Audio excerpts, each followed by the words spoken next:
The most successful people in the world aren't the smartest or most talented. They're the ones who took action while everyone else was still planning. Think about that for a moment.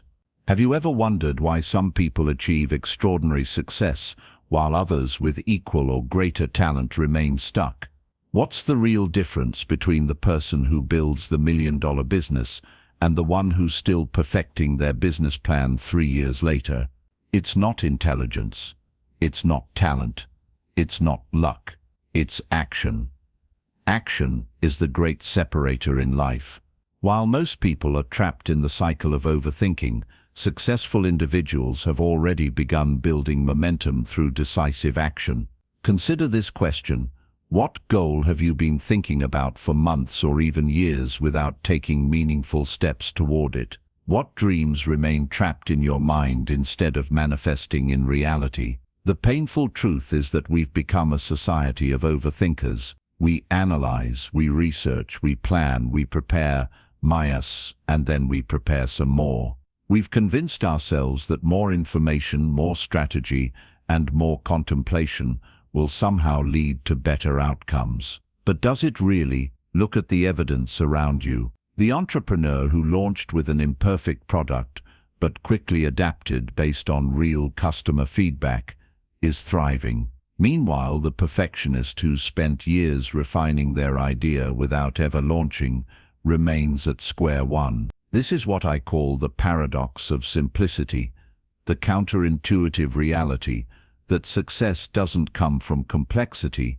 but from simplifying the process down to its essential elements, and then executing relentlessly. We're drowning in information yet starving for wisdom. The average person consumes more information in a day than someone in the 1800s might have encountered in a year. We have access to unlimited knowledge, countless opinions, and endless options, and rather than empowering us, this abundance often paralyzes us. Analysis paralysis has become the modern epidemic. We research 10 different workout plans instead of simply exercising.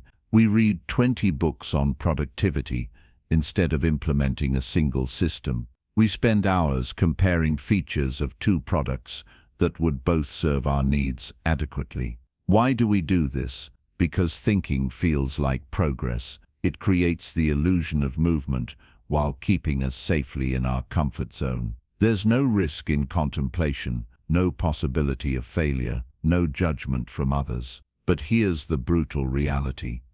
Thinking without action is merely entertainment. Let me share something that transformed my perspective.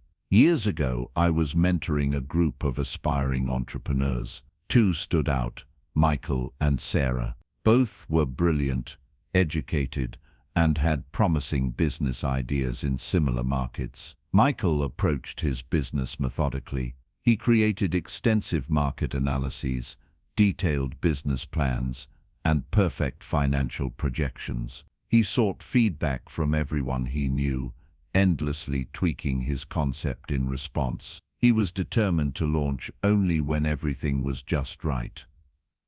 Sarah took a different approach. She quickly created a minimum viable product, secured 3 paying customers, and started delivering her service. Was it perfect? Far from it. But it was real. While her offering had flaws, she was getting actual feedback from paying customers, not hypothetical opinions. 3 years later, Sarah's company was generating 7 figures and employing a team of 15. Michael was still refining his business plan. What separated them wasn't intelligence or opportunity, it was their relationship with action. Sarah understood that real-world feedback trumps theoretical planning every time. This pattern repeats across every domain of success. The writers who publish regularly outperform those who endlessly polish. The investors who make reasonable moves based on available information outperform those waiting for perfect certainty. The fitness enthusiasts who show up for simple, consistent workouts outperform those constantly chasing the perfect routine. The myth of perfect preparation keeps millions trapped in perpetual planning. We tell ourselves,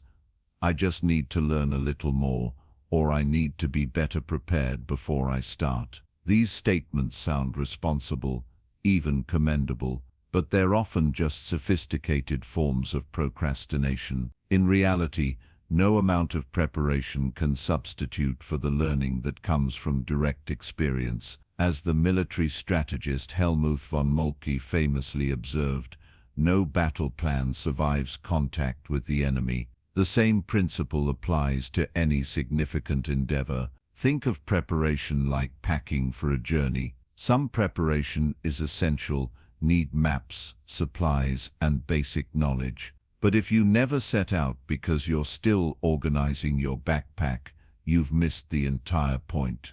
What's particularly interesting is how this principle transcends cultural and personal backgrounds. I've studied success stories from entrepreneurs in Silicon Valley to artists in Paris, from athletes in rural communities to executives in Tokyo. The pattern remains remarkably consistent. Those who act decisively, even with incomplete information, consistently outperform those who overthink. Take Elon Musk, for example. When he founded SpaceX, aerospace experts insisted that private companies couldn't successfully build orbital rockets.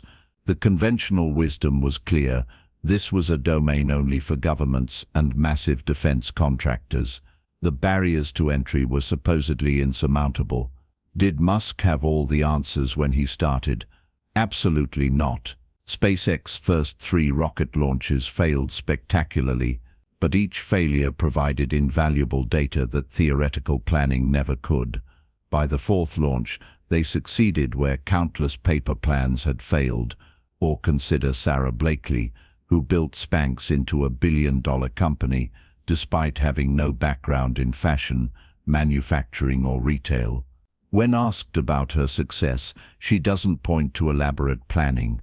Instead, she emphasizes her willingness to start before she felt ready and to learn through direct experience. The most revealing part of these success stories isn't what these individuals knew before starting Minas, it's what they were willing to do despite not knowing.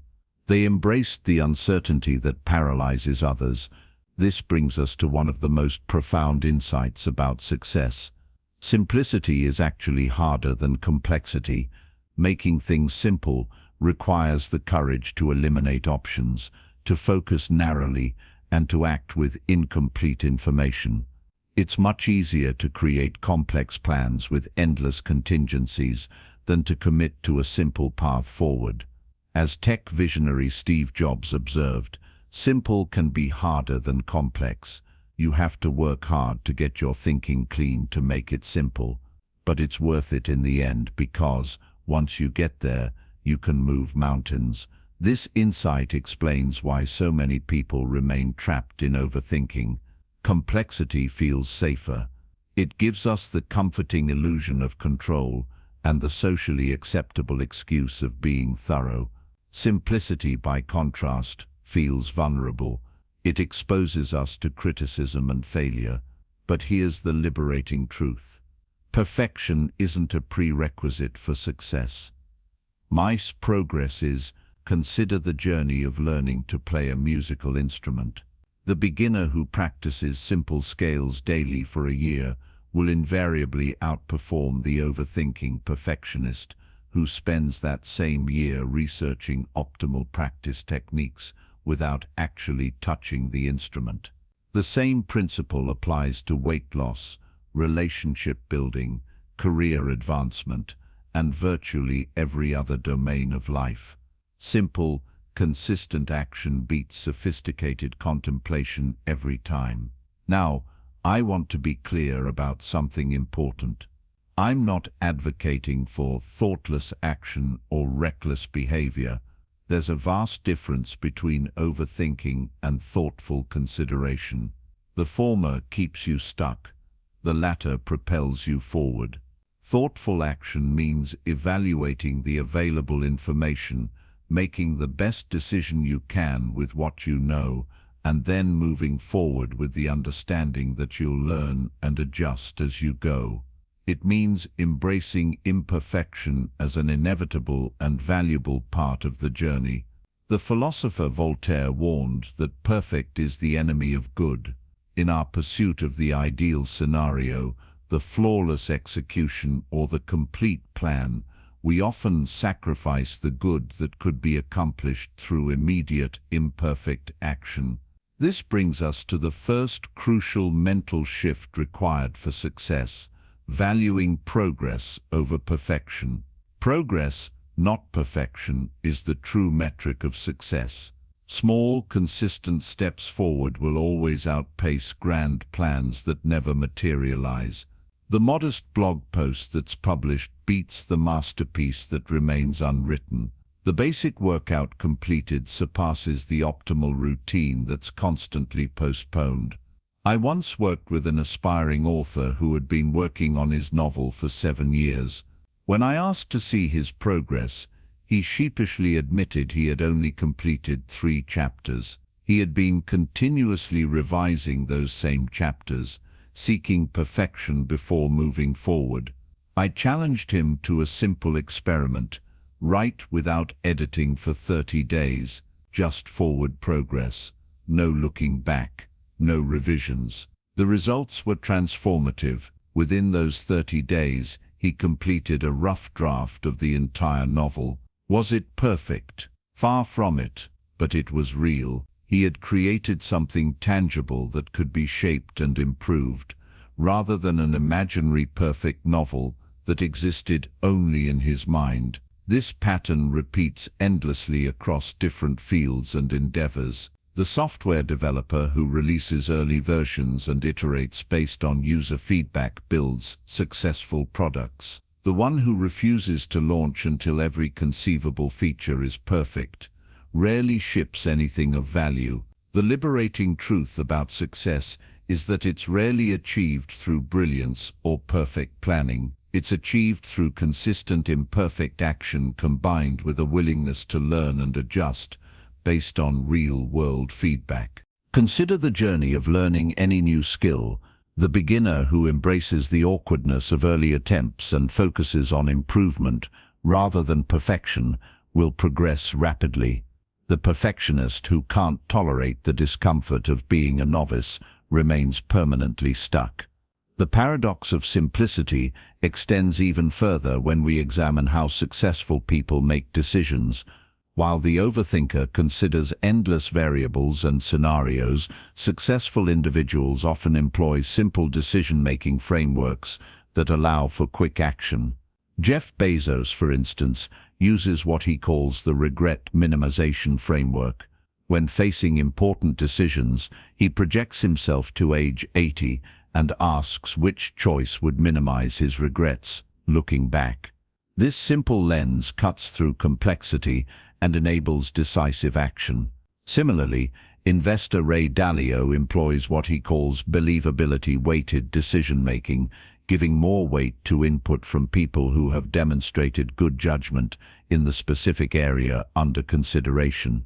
These streamlined approaches allow for action while the overthinker remains paralyzed by complexity. What's particularly fascinating is how the simplicity paradox manifests in our digital age. We have more tools, apps, and systems designed to make our lives easier than ever before. Yet many people feel increasingly overwhelmed and less productive. The problem isn't a lack of tools or information, it's our inability to simplify, to focus on the essential, and to take decisive action with what we already know. We keep accumulating more data points, more opinions, and more options, mistakenly believing that more inputs will somehow lead to better outputs. But what if the opposite is true? What if success comes not from adding more, but from subtracting the non-essential? What if clarity comes not from gathering more information, but from implementing what we already know? The evidence consistently supports this counterintuitive reality. The most successful people often follow remarkably simple routines and principles. They don't constantly chase new information or strategies. Instead, they master the fundamentals and execute them with exceptional consistency. Warren Buffett, one of history's most successful investors, is known for his relatively simple investment philosophy that he has followed for decades. Despite having access to the most sophisticated financial analysis and data, he relies on understandable businesses, reasonable valuations, and long-term holding periods principles that could fit on a single sheet of paper. Elite athletes similarly focus on mastering fundamentals rather than constantly changing approaches. Michael Phelps, the most decorated Olympian of all time, followed essentially the same training regimen for years. His success came not from complexity, but from executing simple principles with extraordinary consistency. We see this pattern repeat in virtually every domain of excellence. Master chefs perfect basic techniques before moving to complex dishes. Expert musicians spend countless hours on fundamental exercises. Successful relationships thrive on simple principles like respect, communication, and presence minus not complicated relationship hacks. The question that emerges is profound. If simplicity is so powerful, why do we resist it so strongly? Why do we consistently overcomplicate our paths to success? The answer lies in our psychology. Complexity offers the illusion of sophistication and control. It allows us to postpone action while feeling productive. It gives us perfect excuses when we fail to achieve our goals. The situation was too complex, or there were too many variables. Simplicity, by contrast, offers nowhere to hide. When the path is clear and straightforward, we have no excuses for inaction. This accountability is precisely what makes simplicity so uncomfortable and so powerful. Another reason we resist simplicity is that it often requires courage. It takes courage to eliminate options, to focus narrowly, to commit to a path without knowing exactly where it leads. It's much safer to keep all options open, to continue researching indefinitely, to postpone decisions until we have perfect information. But perfect information is a mirage that recedes as we approach it. There is always one more article to read, one more expert to consult, one more scenario to consider. The pursuit of perfect information becomes an endless loop that prevents action. The first mental shift required for success is embracing the power of imperfect action. This means accepting that you will never have all the information, that your first attempts will likely be flawed, and that real learning comes from doing, not just thinking. This shift doesn't happen overnight. It requires practice and conscious effort to overcome the deeply ingrained habit of overthinking. But each time you choose action over endless deliberation, you strengthen this new mental pattern. Start with small decisions. When faced with two relatively equal options, simply choose one and move forward rather than agonizing over the perfect choice. Notice how rarely the specific choice matters compared to the momentum created by deciding and acting. Practice time boxing your research and planning. Give yourself a reasonable but limited amount of time to gather information, then commit to making a decision and taking action, even if you don't feel completely ready. The path to mastering this mental shift involves recognizing that there are two fundamentally different types of thinking: contemplative thinking and action-oriented thinking.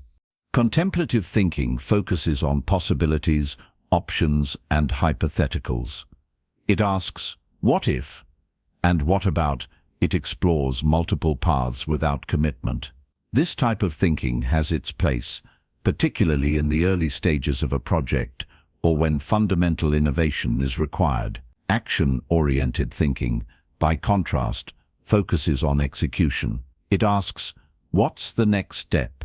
And how can we test this quickly? It narrows options rather than expanding them. This type of thinking drives progress and creates real-world results. Most overthinkers spend far too much time in contemplative thinking and not nearly enough in action-oriented thinking. The key is not to eliminate contemplative thinking entirely, but to ensure it serves action rather than replacing it. This brings us to another crucial aspect of the simplicity paradox. The relationship between thinking and doing isn't linear, but cyclical. The most effective approach isn't to think completely and then act. It's to think briefly, act quickly, evaluate the results, and repeat. This rapid cycle of thought, action, evaluation is what distinguishes effective simplicity from reckless impulsivity. You're not abandoning thought mind, you're integrating it with action in a continuous feedback loop that produces real results. The entrepreneur who launches a simple version of their product, gathers customer feedback, and then improves based on real-world data will invariably outperform the one who attempts to anticipate every customer need before launch. The writer who publishes regularly and refines their craft based on audience response will outpace the one who endlessly revises without publishing. The fitness enthusiast who tries different approaches and notes actual results will progress faster than the one stuck researching the theoretically optimal workout. What emerges from this insight is a powerful principle. In complex domains, experimentation outperforms prediction. Rather than trying to predict the perfect approach, successful individuals create simple experiments that generate real data. This experimental mindset represents another key mental shift. Instead of asking, "What's the perfect plan?" "What's the smallest experiment I can run to test my hypothesis?" Instead of trying to eliminate all risk of failure, seek to fail quickly, cheaply, and with maximum learning. When you approach life as a series of experiments rather than a performance that must be perfect, you liberate yourself from the paralysis of overthinking. Each action becomes not a final judgment of your worth, but a data point that informs your next move. This mental shift also transforms how you view failure. In an experimental framework, there is no failure, minus only feedback. The experiment that disproves your hypothesis is just as valuable as the one that confirms it. Both provide the information needed to move forward more effectively. Consider how this approach might transform your relationship with your goals. Rather than waiting until you've figured everything out before taking action, you would start with a simple experiment, gather data from the real world, adjust your approach based on what you learn, and continue the cycle. If you want to write a book, you might begin by writing a single page daily for a week, then evaluate what's working and what isn't. If you want to build a business, you might create the simplest version of your product and get it into the hands of 5 potential customers for feedback. This experimental mindset naturally leads to simplification because experiments must be focused to yield useful data. You can't test everything at once. You must isolate variables and focus on specific questions. This necessity forces clarity and eliminates the overwhelming complexity that leads to overthinking. The shift from overthinking to action represents one of the most powerful transformations you can make in your quest for success. It's not about abandoning thought, but about ensuring that thinking serves action rather than replacing it. Remember that success leaves clues. When you study truly successful people across different domains, you rarely find complex, overwrought systems. Instead, you find simple principles applied with extraordinary consistency. You find a bias toward action over endless deliberation. You find comfort with imperfection and a commitment to continuous improvement through real-world feedback. The paradox of simplicity is that while making things simpler seems like it should be easier, it actually requires greater courage, clarity, and commitment than remaining in the comfortable complexity of overthinking. Simple isn't easy, but it is effective. As we prepare to explore the psychology behind our resistance to action and the practical frameworks that can help us overcome it, I invite you to reflect on where overthinking might be holding you back. What goal or dream remains trapped in the realm of thought rather than manifesting in reality? What simple action could you take today to begin transforming that thought into tangible progress? The journey from overthinking to action begins with a single step, not when you feel completely ready, but when you're willing to embrace the power of imperfect action. That moment can be right now with whatever goal matters most to you. The path to success isn't about having all the answers before you begin. It's about having the courage to start before you feel ready, the wisdom to simplify rather than complicate, and the persistence to continue despite inevitable setbacks. It's about valuing progress over perfection and embracing the learning that comes only through direct experience. In the next section, we'll dive deeper into understanding the psychological barriers that keep us trapped in overthinking and the specific mental strategies that can help us break free from this pattern. We'll explore the neurochemistry of decision-making, the cognitive biases that promote overthinking, and practical approaches to developing an action-oriented mindset. The most important thing to remember as we move forward is this: the gap between knowing and doing is often wider than the gap between ignorance and knowledge. Bridging that gap, moving from knowledge to action, is where the true magic of transformation occurs. So we've established that the path to success isn't about complexity, it's about simplicity and action. Yet, despite knowing this, many of us remain trapped in cycles of overthinking and inaction. Why is that? What's happening in our minds that creates this persistent gap between what we know and what we do? To transform our relationship with action, we must first understand the psychology that drives our resistance to it. Have you ever found yourself completely convinced of what you need to do, yet still unable to take that first step? What invisible force seems to hold you back in those moments? This resistance isn't a character flaw or a sign of weakness. It's the product of your brain performing exactly as it was designed to, just not in a way that serves your modern goals and aspirations. Our brains evolved during a time when conservation of energy was critical for survival, and when any new or unfamiliar situation could represent life-threatening danger. From this evolutionary perspective, your brain's resistance to action makes perfect sense. It's trying to keep you safe and conserve your precious resources. Think about our ancestors, those who were cautious, who carefully evaluated risks before charging into new situations, were more likely to survive long enough to pass on their genes. Those who impulsively rushed into unknown territories often became someone else's dinner. This ancient programming still drives much of our behavior today, creating what psychologists call the status quo bias, our inherent preference for the current state of affairs. The familiar feels safe to our primitive brain, even when our rational mind knows that change would lead to better outcomes. Your brain's resistance to change isn't personal mine, it's biological. Understanding this can be profoundly liberating. The voice in your head saying, "Let's think about this some more," or "We're not quite ready yet," isn't your authentic self speaking. It's your brain's ancient survival mechanism trying to protect you from the unknown. But here's where things get interesting. This same brain that resists change is also incredibly adaptable. Once you understand the mechanisms driving your resistance to action, you can work with your brain's natural tendencies rather than against them.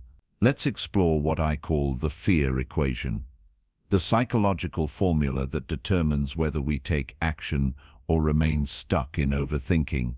This equation has three main components: perceived risk, perceived reward, and perceived ability. When the perceived risk of taking action exceeds the combination of perceived reward and perceived ability, overthinking becomes our default response. We convince ourselves that more thinking will somehow reduce the risk or increase our ability, when in reality, only action can truly accomplish either.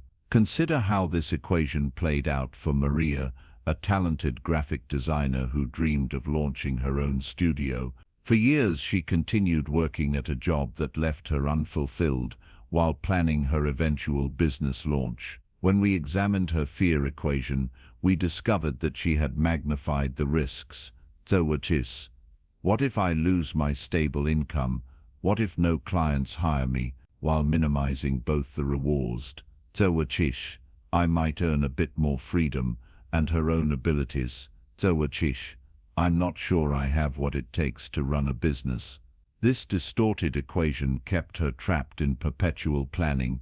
By consciously rebalancing the equation, acknowledging the very real rewards of pursuing her passion, recognizing her substantial skills developed over years of experience, and right-sizing the actual risks involved, but she was able to break through her resistance and launch her studio. Within 6 months, she had matched her previous salary while working fewer hours and doing more fulfilling work.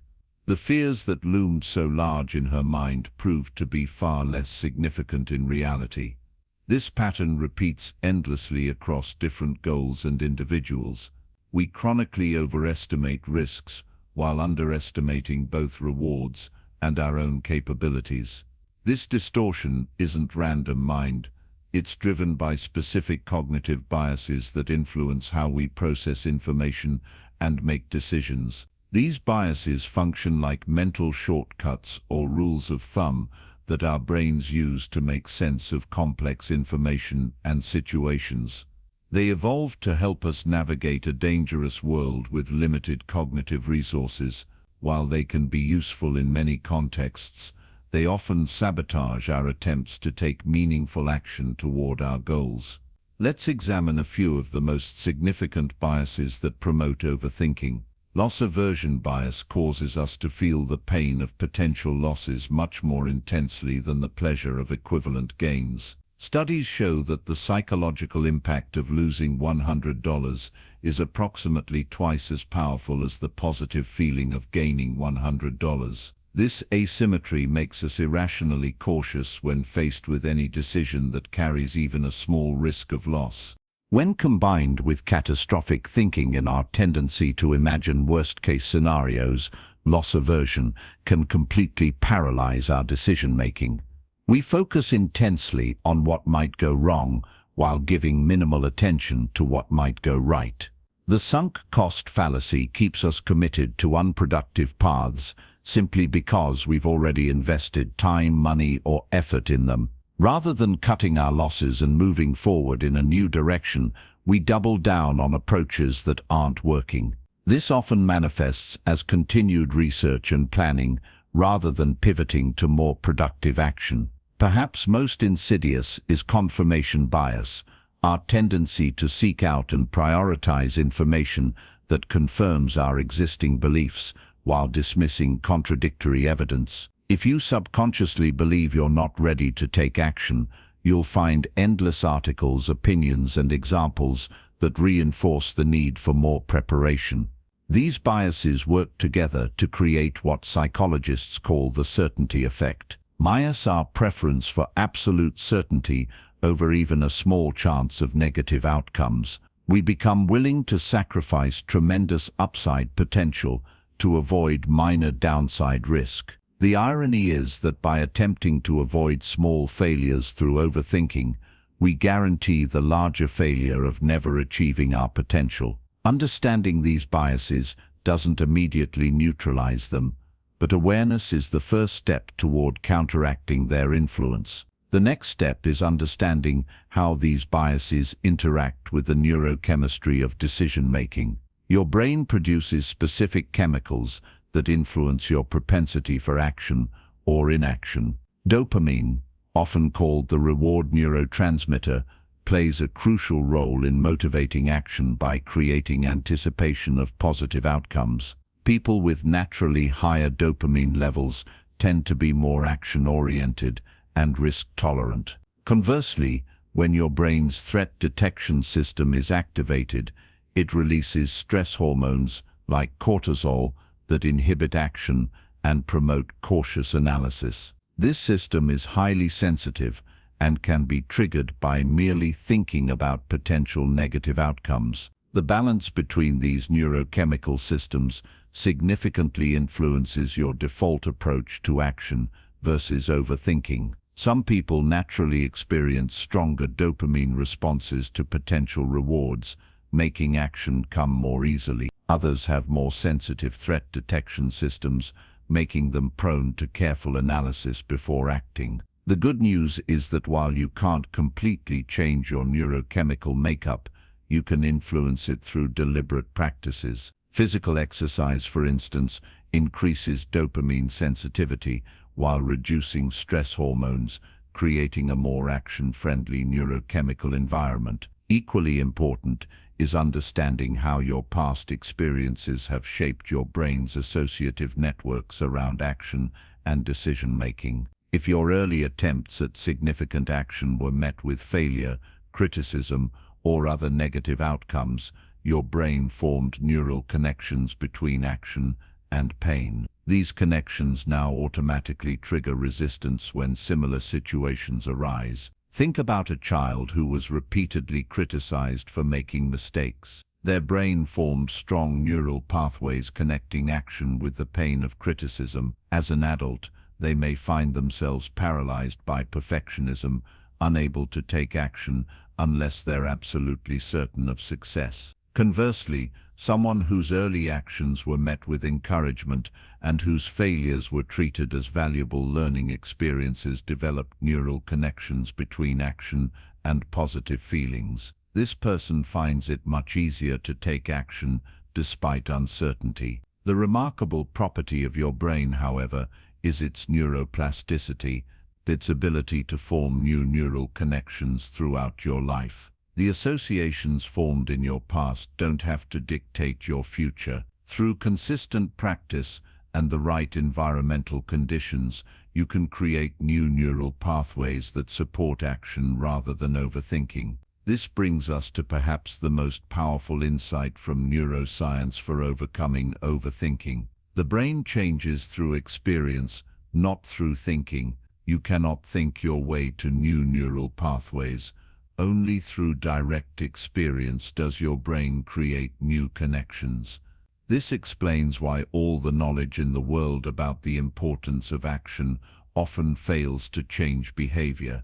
Reading books about action might inform you, but only taking actual action rewires your brain. Each time you push through resistance and take action despite uncertainty, you strengthen neural pathways that make future action easier. One of my clients, Robert, struggled with extreme analysis paralysis around his fitness goals. He had read dozens of books on nutrition and exercise, yet couldn't commit to a specific approach because he always found contradictory information that triggered doubt. After understanding the neurological basis of his overthinking, Robert committed to a simple experiment.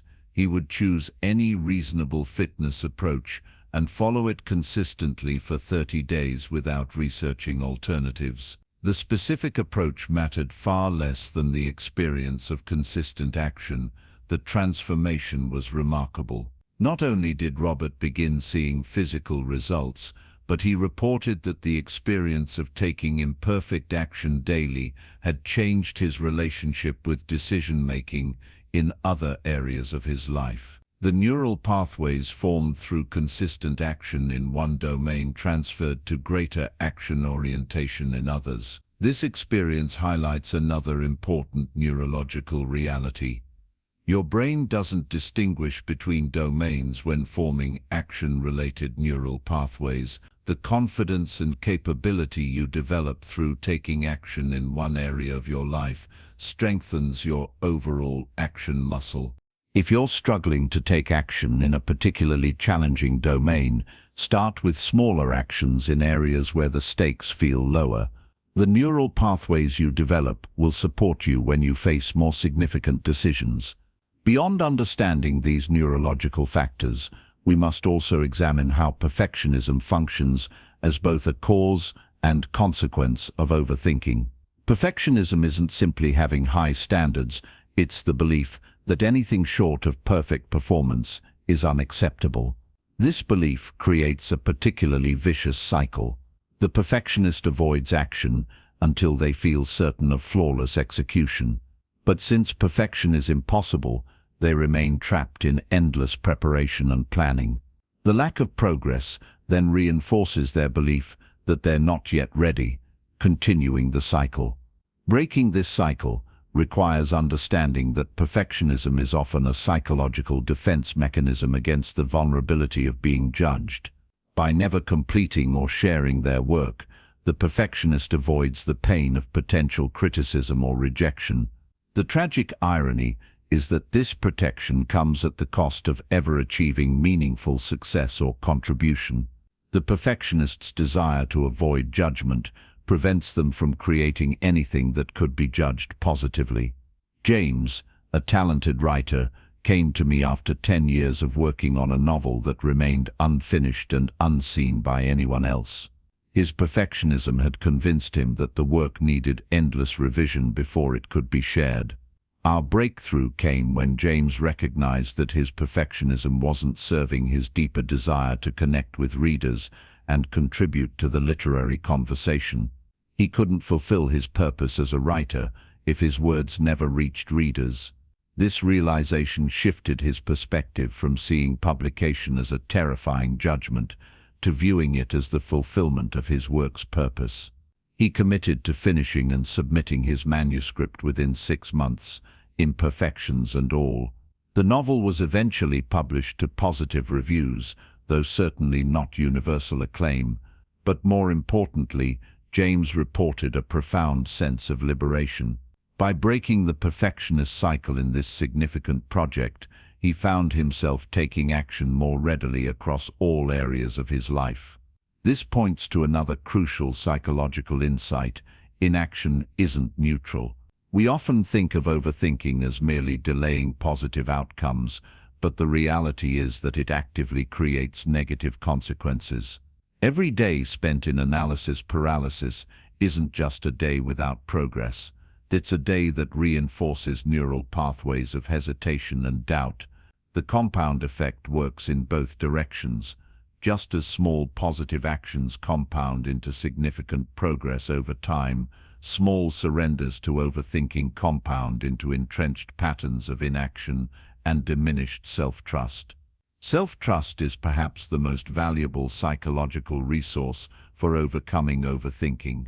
When you trust yourself to handle whatever outcomes arise from your actions, the perceived risk that drives overthinking dramatically decreases. This trust isn't built through positive thinking or affirmations. It's developed through what psychologists call self-efficacy experiences, direct experiences of taking action, facing challenges, and finding your way through them.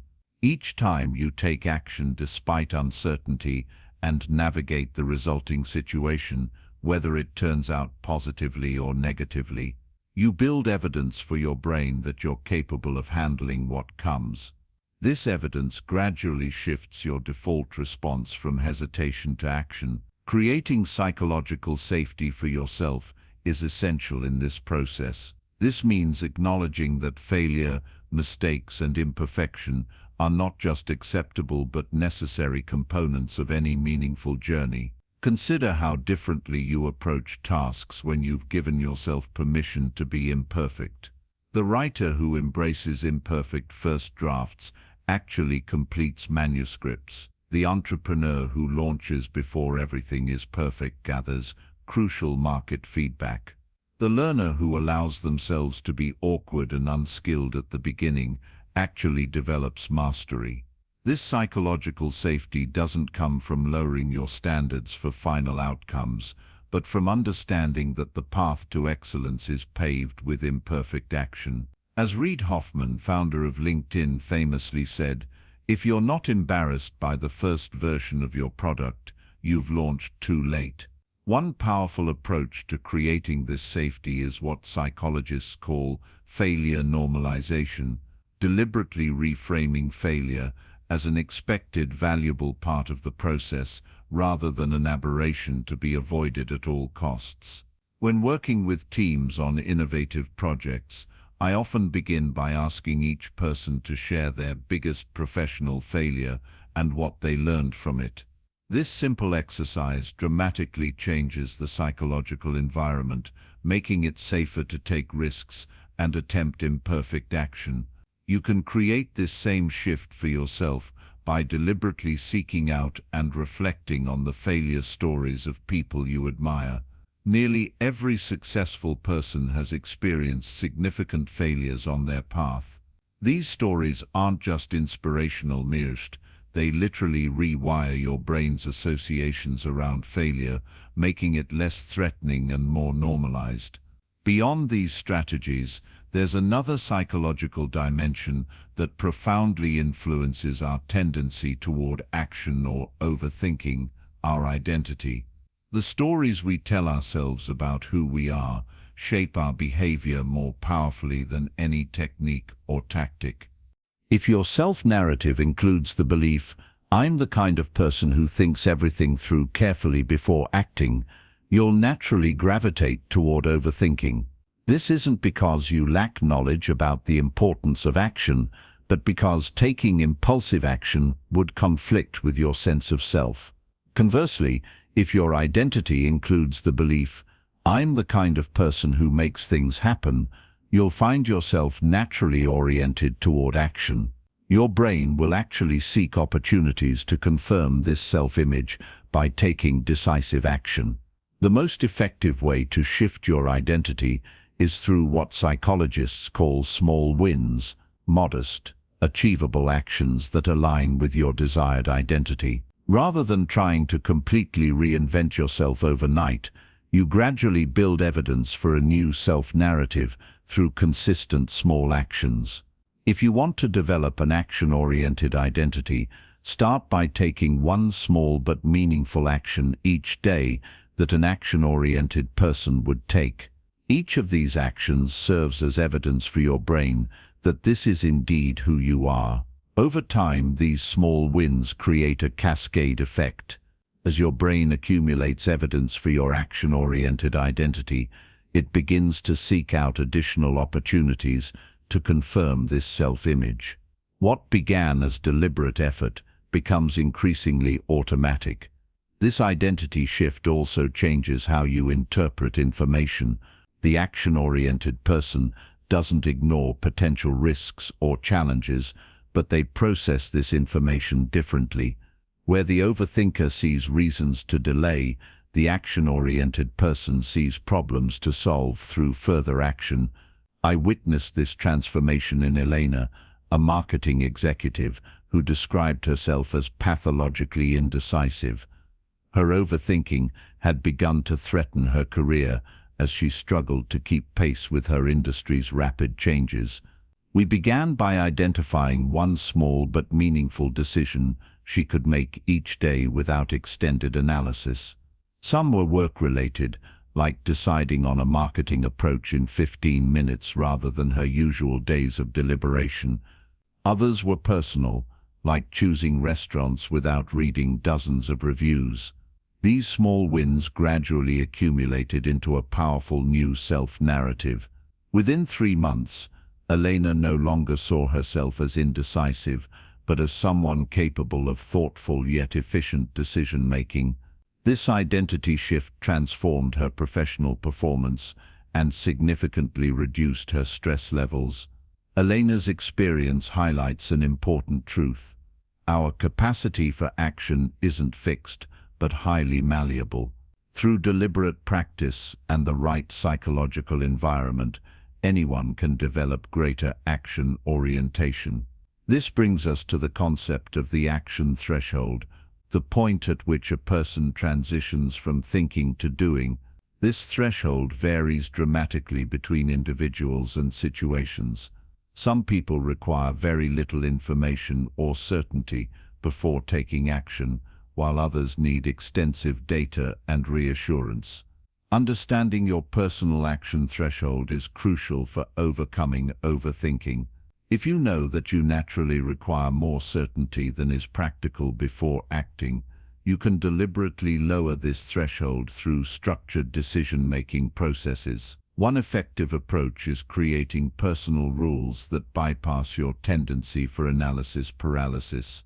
For example, if I've been considering a decision for more than 3 days and have the basic information needed, I will choose the option that seems best with my current knowledge. Such rules acknowledge your natural tendency toward thorough analysis while preventing this tendency from paralyzing you.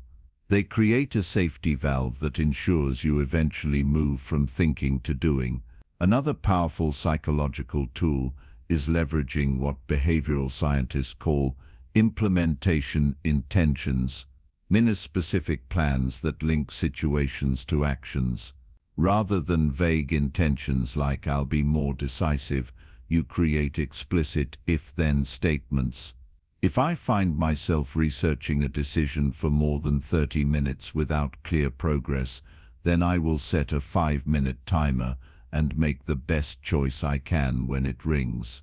These implementation intentions bypass the conscious deliberation that often leads to overthinking.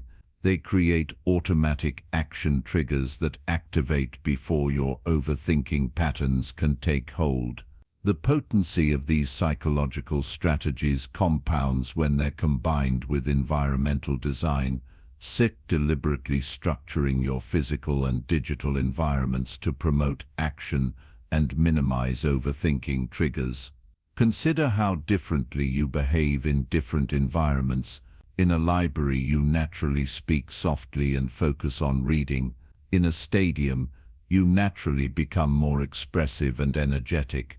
These behaviors aren't primarily conscious choices but responses to environmental cues.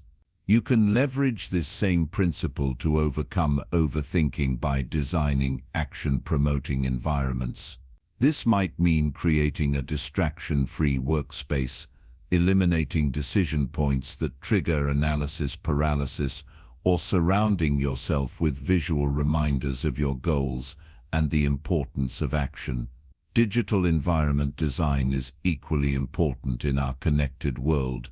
The constant flow of information and opinions can be particularly problematic for overthinkers, providing endless fuel for just a bit more research. Creating boundaries around information consumption, like designated research periods with clear endings, or information fasts during implementation phases, can dramatically reduce overthinking. When working with clients who struggle with analysis paralysis, I often recommend complete disconnection from information sources during execution phases of important projects. The compound effect of small actions provides another powerful psychological leverage point. Your brain responds more strongly to evidence than to arguments. No amount of reading about action will impact your psychology as powerfully as experiencing the positive results of actual action. This is why starting with small, low-risk actions is so effective for chronic overthinkers. Each small success provides concrete evidence that action leads to positive outcomes, gradually reshaping your psychological relationship with action. Mark, an aspiring entrepreneur, had spent 3 years researching business ideas without launching any of them. His breakthrough came when he committed to what we called a micro-business experiment. Weekend project, selling a simple service to 5 potential customers. The actual financial outcome was modest, but the psychological impact was profound. The experience of taking action and producing a tangible result, even a small one, created a reference point that changed how Mark approached his larger business ambitions. Within 6 months of this small experiment, Mark had launched his primary business concept, something he had been overthinking for years. The psychological shift from one small action created momentum that carried into much larger actions. This points to another crucial psychological principle: momentum. Your brain naturally continues in its current state, whether that's overthinking or taking action. The first step is always the hardest because it requires overcoming inertia. Each subsequent step becomes progressively easier as you build psychological momentum. Understanding this principle transforms how you approach overwhelming projects. Rather than focusing on the entire journey, focus entirely on generating initial momentum through the smallest possible action. Once in motion, your natural psychological momentum will help carry you forward. Another vital psychological factor is your relationship with uncertainty. Overthinkers often operate under the illusion that enough research or planning will eventually create certainty. This is rarely true for any meaningful endeavor. The most successful individuals aren't those who eliminate uncertainty, but those who become comfortable operating within it. They develop what psychologists call uncertainty tolerance, the ability to take decisive action despite incomplete information and unclear outcomes. This tolerance isn't innate, but developed through graduated exposure. By deliberately taking small actions with uncertain outcomes and surviving the experience, you gradually increase your capacity to function effectively amid greater uncertainty. Consider how different people respond to the inherent uncertainty of entrepreneurship. Some become paralyzed, continuously seeking more information in the hopes of creating certainty. Others acknowledge the uncertainty, but take action anyway, adapting as they go. The latter consistently outperform the former, not because they face less uncertainty, but because they've developed greater psychological capacity to function within it. You can deliberately develop this capacity through what I call uncertainty practice. Regularly placing yourself in small situations with unknown outcomes. This might include trying new activities where you lack skill, initiating conversations with strangers, or making minor decisions with limited information. Each of these experiences strengthens your uncertainty muscle, making you more capable of taking action in situations that matter deeply to you. The role of accountability in overcoming overthinking cannot be overstated. Our brains are remarkably responsive to social commitments. When we declare our intentions to others, we activate powerful psychological mechanisms that promote follow-through. Studies show that people who share their goals with someone they respect are significantly more likely to take action than those who keep their intentions private. This effect strengthens further when specific accountability structures are established, such as regular check-ins or progress reports. The most effective accountability relationships include both support and challenge. The ideal accountability partner or group validates your struggles while refusing to accept your rationalizations for inaction. They hold the mirror of reality to your excuses while believing in your capability to move forward. When Sarah, a talented designer, struggled to launch her freelance career due to overthinking, her breakthrough came through a structured accountability relationship. She committed to weekly check-ins with a former colleague who had successfully made a similar transition. Their agreement was simple but powerful. Sarah would report specific actions taken each week, not just plans made or research conducted. This external structure provided the psychological scaffolding Sarah needed to bridge the gap between knowing and doing. The social commitment overrode her internal resistance to action. Within 3 months, she had secured her first 3 clients and resigned from her unfulfilling corporate position. This example highlights a profound truth about human psychology.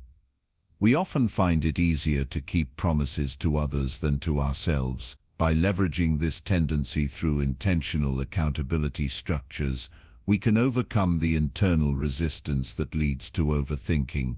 As we approach the conclusion of this exploration of action psychology, it's important to address what might be the most fundamental psychological shift required: developing an action-oriented identity. Your sense of self, who you believe you are, at your core, might drive your behavior more powerfully than any technique or strategy. If overthinker has become part of your identity, you'll unconsciously seek to confirm this self-image through continued analysis paralysis. The most sustainable path to becoming action-oriented isn't through willpower or techniques alone, but through deliberately cultivating a new self-narrative. This doesn't mean denying your thoughtful nature, but rather expanding your identity to include effective action as a core element of who you are. This identity shift occurs gradually through consistent small actions that align with your desired self-image. Each time you choose action over extended analysis, you're not just making progress toward external goals, you're building internal evidence that reshapes your fundamental sense of self. As this new identity takes root, what once required conscious effort becomes increasingly automatic. You find yourself naturally gravitating toward action, not because you're following rules or techniques, but because that's simply who you've become. The journey from overthinking to action isn't about eliminating thought, but about ensuring that thinking serves action rather than replacing it. It's about recognizing when analysis becomes a form of avoidance rather than preparation. It's about developing the psychological resources to act decisively despite the inevitable uncertainty that accompanies any meaningful endeavor. The good news is that these psychological capacities aren't fixed traits, but learnable skills. Through deliberate practice and the right support structures, anyone can develop greater action orientation. Each small action builds neural pathways that make subsequent actions easier. Each experience of surviving uncertainty increases your capacity to function effectively within it. As we transition to exploring specific frameworks and systems for implementing these psychological insights, remember that understanding alone isn't enough. Knowledge that doesn't translate into action remains merely intellectual entertainment. The true test of whether you've absorbed these psychological insights isn't whether you can explain them to others, but whether they change how you respond the next time you face uncertainty or the temptation to fall into endless analysis. In the following section, we'll examine practical action frameworks that leverage these psychological principles to create consistent forward momentum. These frameworks aren't just theoretical models, but battle-tested systems that have helped thousands of overthinkers transform into effective action takers. You'll discover specific techniques for breaking down overwhelming projects into manageable steps, creating decision-making protocols that bypass overthinking tendencies, establishing effective triggers for immediate action, and building sustainable systems that generate results without requiring constant willpower. These practical approaches build directly on the psychological foundations we've explored, creating bridges between understanding and implementation. They provide the structure needed to translate insights into consistent action. The path from overthinking to action isn't always easy, but it is straightforward. It begins with understanding the psychological forces at play, continues through deliberate practice of new patterns, and culminates in a transformed relationship with action that feels natural rather than forced. This transformation doesn't require you to become someone you're not. Your thoughtful nature remains a strength when properly channeled. The goal isn't to eliminate thinking, but to ensure it serves your deeper purposes rather than preventing their fulfillment. The most powerful question you can ask yourself right now is not, "What more do I need to know?" but "What small action can I take immediately that would move me forward?" The answer to that question, however modest it might seem, contains the seed of transformation. Now that we understand the psychological forces that drive overthinking, let's transform that knowledge into practical action. What if I told you that the most successful people in the world don't necessarily have superior willpower or extraordinary talent, but instead rely on simple, repeatable frameworks that make action almost automatic? What's the one thing you've been overthinking for weeks, months, or even years that if you actually did it would dramatically change your life? for the better. Hold that thought. By the end of this section, you'll have a concrete plan to finally move it from thought to reality. The frameworks I'm about to share aren't theoretical concepts developed in a classroom. They're battle-tested systems refined through work with thousands of entrepreneurs, executives, artists, and professionals who transformed from chronic overthinkers into consistent action takers. These frameworks have launched businesses, created award-winning creative works, and fundamentally changed lives. Let's begin with what I call the 3-2-1 method for immediate action. A simple but incredibly effective approach for breaking through initial resistance. This method works by bypassing your brain's natural tendency to become overwhelmed by complexity. Here's how it works. When facing any goal or project that has you stuck in overthinking, immediately identify 3 potential ways to approach it. 2 minimum viable first steps for each approach. 1 specific action you'll take in the next 24 hours. The power of this method lies in its constraints. By limiting yourself to just 3 approaches, you prevent the endless exploration of options that often leads to analysis paralysis. The requirement to identify just 2 initial steps for each approach forces practical thinking rather than theoretical planning, and the commitment to 1 specific action creates immediate momentum. Consider how this transformed things for Michael, a marketing executive who had been overthinking the launch of his side business for nearly 2 years. During our first session, we applied the 3-2-1 method to his situation.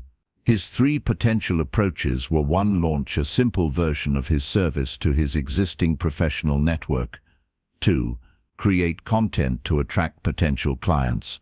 Or 3. Partner with complementary businesses for referrals. For each approach, he identified 2 minimum viable first steps. For the network approach, create a simple 1-page service description and make a list of 20 potential contacts. For the content approach, write 1 valuable article and identify 3 platforms to publish it. For the partnership approach, identify 5 potential partners and craft an outreach message. Finally, he committed to 1 specific action within 24 hours, creating the 1-page service description. This simple exercise broke through 2 years of overthinking.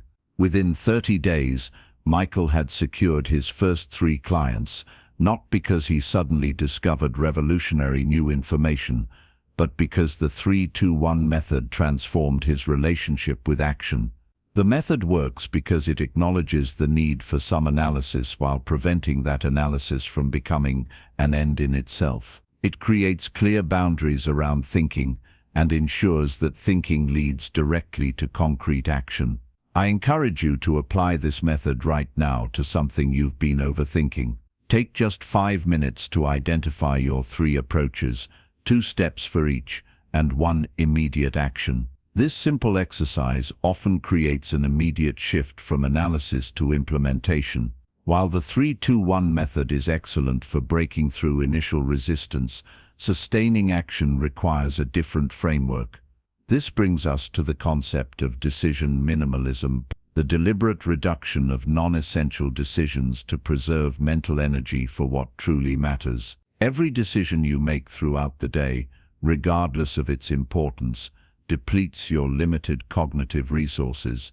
When you exhaust these resources making countless minor decisions, you lack the mental energy to take decisive action on significant matters. Successful individuals intuitively understand this principle and create systems to eliminate unnecessary decisions. Consider how Steve Jobs wore essentially the same outfit every day, or how Warren Buffett has lived in the same modest house for decades, despite his enormous wealth. These weren't arbitrary choices, but deliberate strategies to preserve decision-making energy for what truly mattered to them. You can implement decision minimalism by creating what I call decision-free zones in your life. Manage areas where you establish systems or defaults that eliminate the need for repeated decisions. This might mean creating a capsule wardrobe where items naturally coordinate, establishing fixed times for specific activities,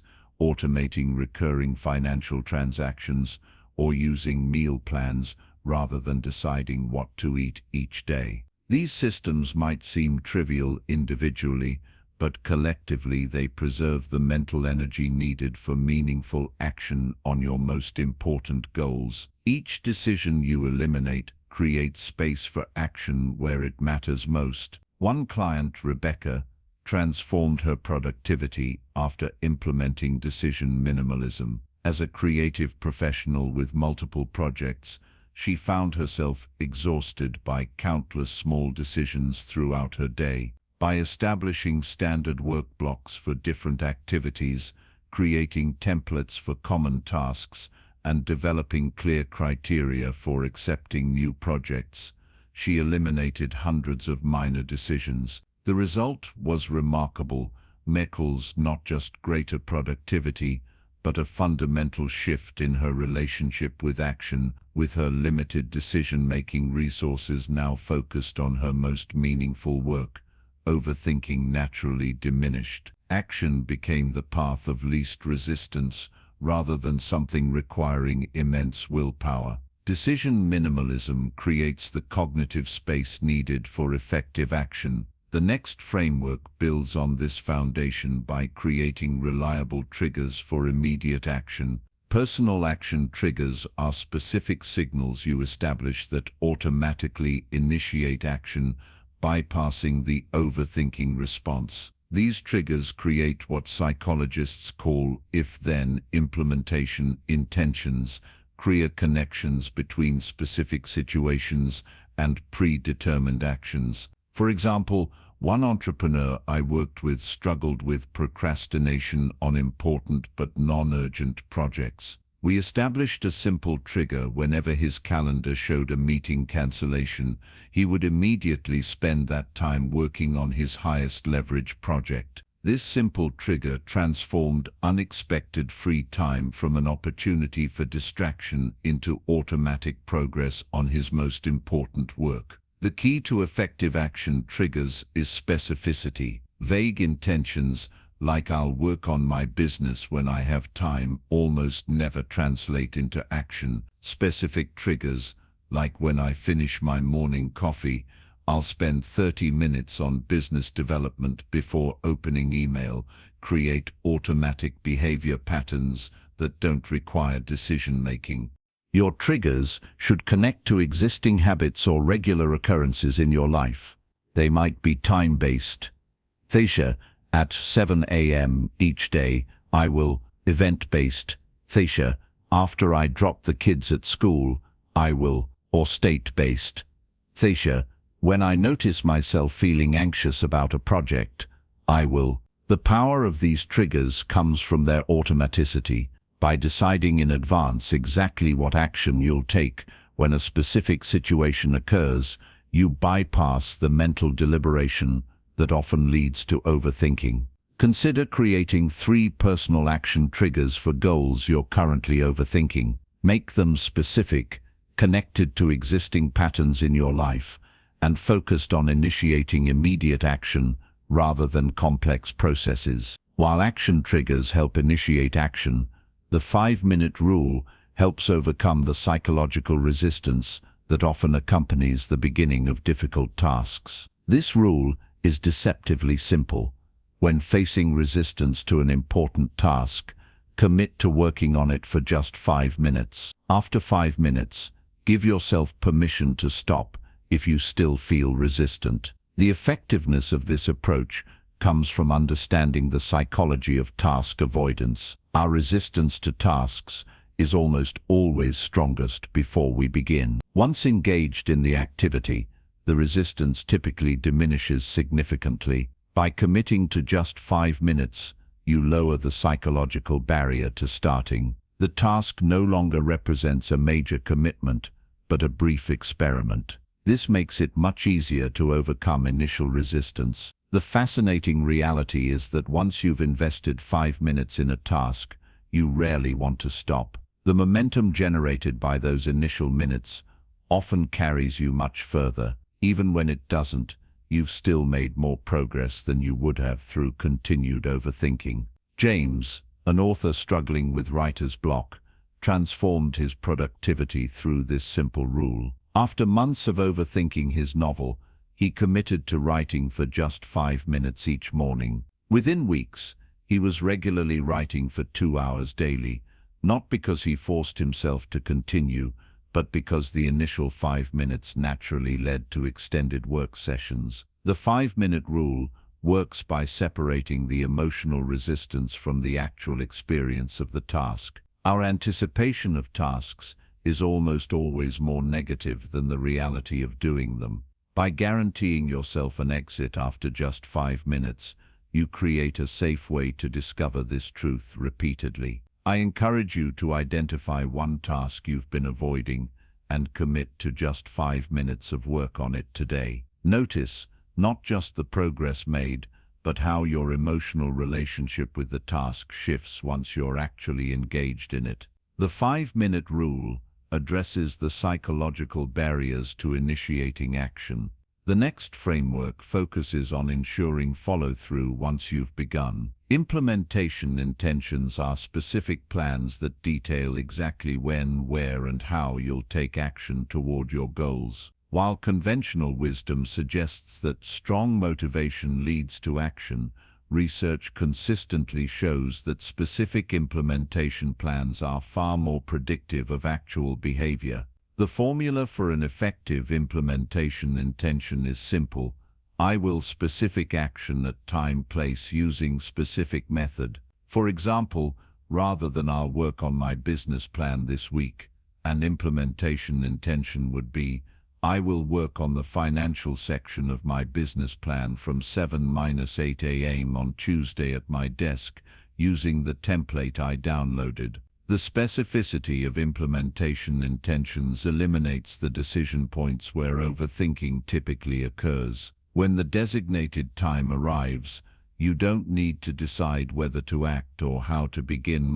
These decisions have already been made. Laura, a physician aspiring to write a book on patient advocacy, had been overthinking the project for years. We transformed her approach by creating specific implementation intentions for her writing.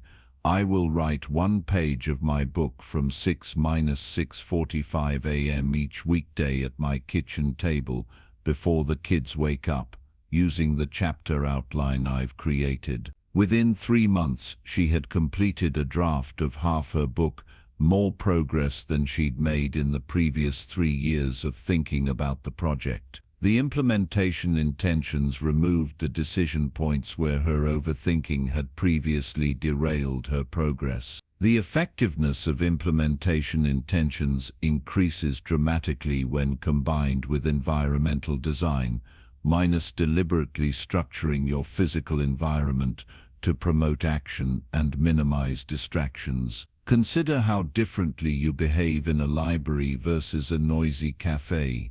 These behaviors aren't primarily choices but responses to environmental cues. By deliberately designing your environment, you can make action the path of least resistance rather than something requiring constant willpower. This might include creating a dedicated workspace free from distractions, preparing materials in advance so they're ready when needed, using visual cues to reinforce priorities, or leveraging technology to block distractions during designated action periods. One client, Mark, transformed his productivity by creating what he called an action environment in his home office. He removed all devices except those needed for his primary work, positioned his desk to face a blank wall rather than a window, and created visual cues that reminded him of his priorities. These environmental changes dramatically reduced his tendency to overthink rather than act.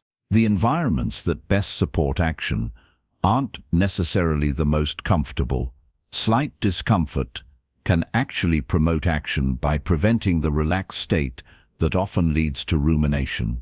Consider standing desks, slightly cool temperatures, or environments with ambient background activity as potential ways to create productive activation. Implementation, intentions, and environmental design create the conditions for effective action. The next framework focuses on sustaining action through the inevitable challenges that arise. Momentum-based action relies on the principle that objects in motion tend to stay in motion. In practical terms, maintaining momentum is easier than creating it initially. This framework focuses on creating and preserving momentum through micro-commitments and consistency rather than intensity. The key insight is that frequency matters more than duration or intensity, especially when building new action habits. Taking small actions daily creates far more momentum than occasional marathon sessions. Consider Alex, an aspiring fitness coach who struggled to create content for his business. Rather than trying to produce perfect, comprehensive guides, we established a micro-commitment approach. He would create one single social media post daily, regardless of quality. This simple commitment generated momentum that eventually led to consistent creation of more substantial content. The power of this approach comes from its sustainability. By focusing on actions small enough to be done, regardless of circumstances, you create unbroken chains of progress. These chains generate psychological momentum that naturally leads to expanded action over time.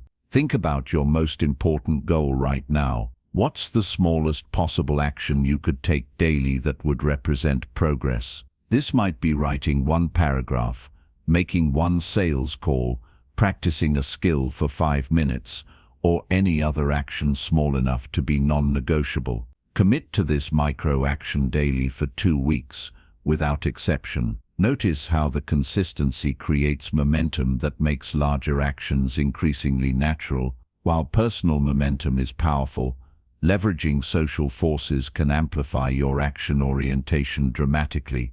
This brings us to the strategic use of accountability. Effective accountability systems create external structures that compensate for internal vulnerabilities to overthinking.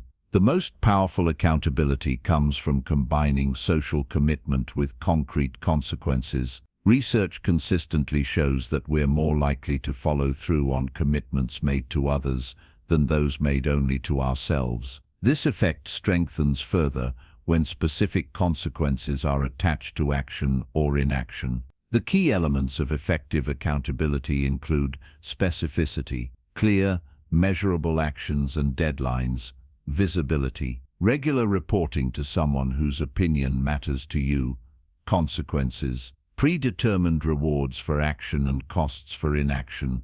Teresa, a consultant who struggled to complete her own business development work, transformed her results through strategic accountability. She committed to completing 3 specific business development actions each week and reporting results to a respected colleague each Friday. Additionally, she established a consequence system. If she completed her commitments, she would invest in a professional development course she wanted. If not, she would donate the same amount to a political cause she opposed. This accountability structure eliminated her tendency to overthink business development. The specific commitments, visible reporting, and meaningful consequences created an environment where action became the default rather than something requiring extraordinary willpower. Consider who in your life could serve as an effective accountability partner for your most important goal. The ideal partner is someone whose opinion you value, who understands your goal, and who will hold you to your commitments without accepting excuses. Establish specific actions, reporting schedules, and consequences that would make overthinking more uncomfortable than taking action. This external structure can provide the scaffolding needed while you develop stronger internal action habits. While the frameworks covered so far focus primarily on initiating and maintaining action, sustaining success over time requires a different perspective. This brings us to perhaps the most powerful framework, systems versus goals. Traditional approaches to achievement focus heavily on goal setting. While goals provide direction, they often inadvertently promote overthinking by emphasizing outcomes that can seem distant and uncertain. Systems, by contrast, focus on the recurring processes that inevitably lead to desired outcomes. For example, a goal-oriented approach to weight loss might focus on losing 30 pounds, while a systems approach would focus on establishing sustainable eating and exercise habits. The goal-oriented person constantly evaluates their progress against the target, creating opportunities for discouragement and overthinking. The systems-oriented person focuses simply on following their established processes, trusting that the outcomes will follow. James Clear, author of Atomic Habits, captures this distinction perfectly. You do not rise to the level of your goals, you fall to the level of your systems. This perspective transforms how you approach achievement. Rather than fixating on distant outcomes that can trigger overthinking, you focus on designing and following systems that naturally produce those outcomes over time. Consider Michael, a sales professional who consistently overthought his approach to meeting targets. By shifting from a goal focus, the Audiobook, "I need to close $50,000 in sales this month," to a systems focus. The Audiobook, vocal, Mike 10 quality, outreach calls daily, follow up with every prospect within 24 hours, and refine my pitch weekly based on feedback. He actually exceeded his previous targets while experiencing less stress and overthinking. The systems approach works because it directs your attention to the present moment, actions within your control, rather than future outcomes that can seem overwhelming.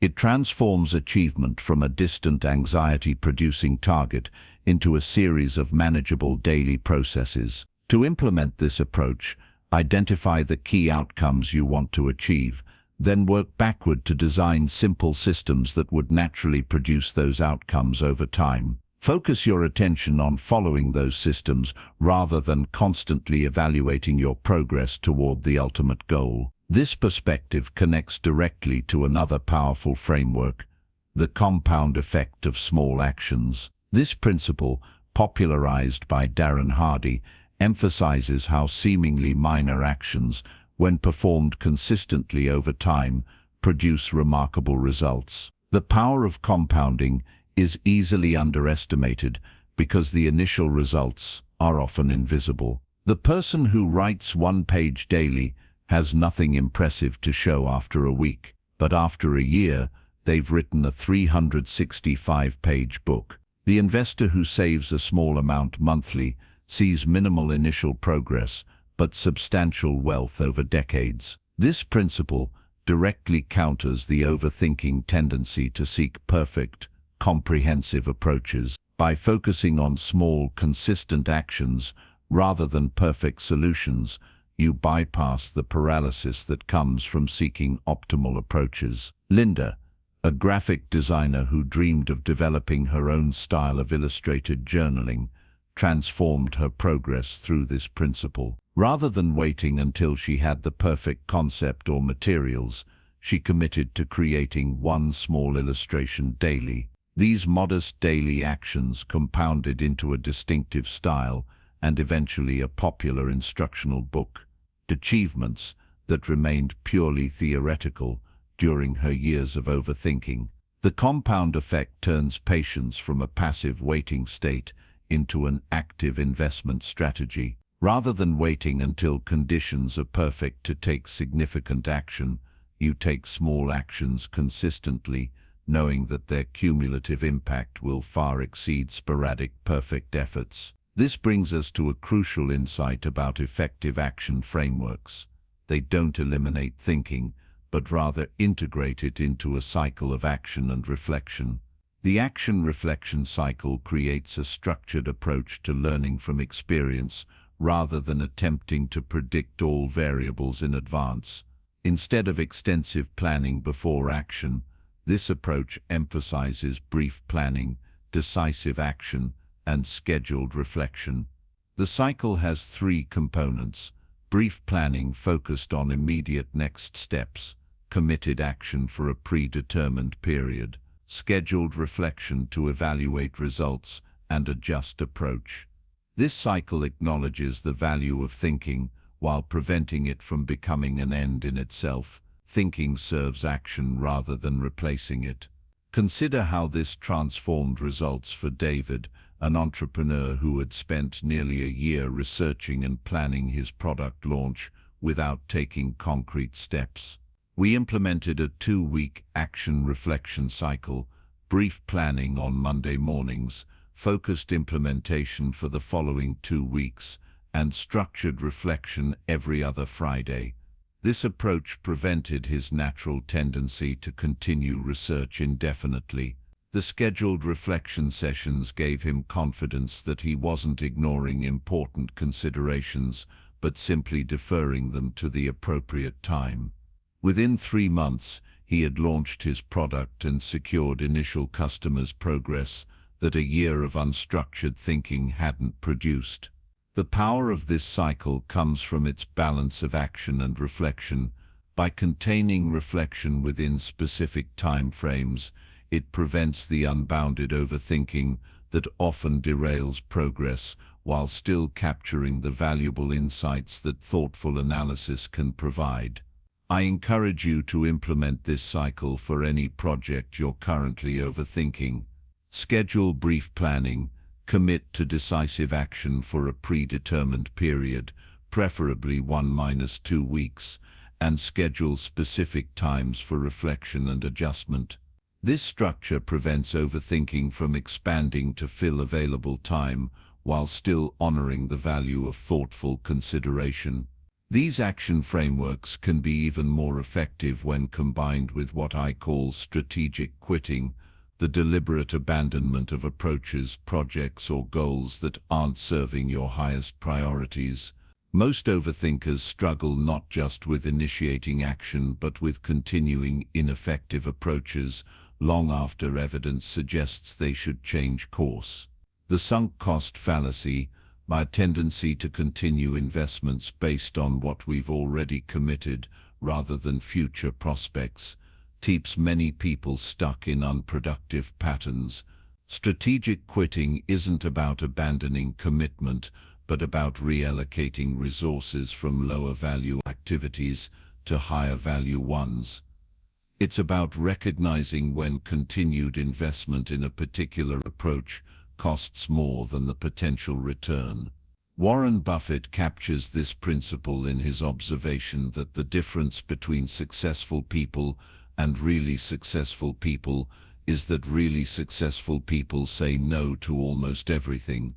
Sarah, a business consultant, transformed her practice through strategic quitting. Rather than trying to serve every client type, she identified the specific client profile that generated the best results and systematically exited relationships that didn't match this profile.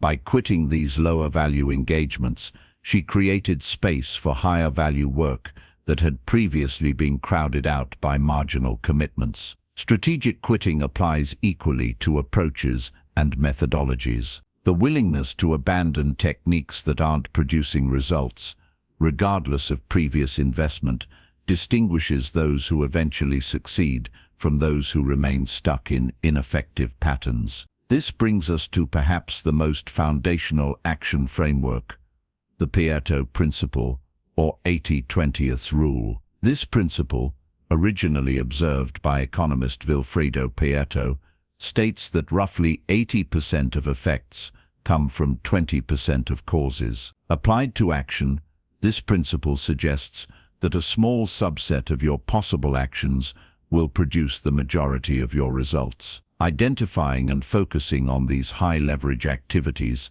is the fastest path to meaningful progress. The challenge for overthinkers is that analyzing every possible action creates the illusion that all actions have relatively equal importance. This perceived equality leads to decision paralysis or scattered effort across too many initiatives. By explicitly identifying the 20% of actions that will likely produce 80% of your desired results. You create clarity that cuts through overthinking. This doesn't mean ignoring other actions entirely, but it creates clear priorities that direct limited resources to their highest use. Jason, a marketing director, overwhelmed by countless potential strategies, transformed his effectiveness through this principle. Rather than trying to implement every promising approach simultaneously, he identified the 3 marketing channels that had historically produced the best results for his company.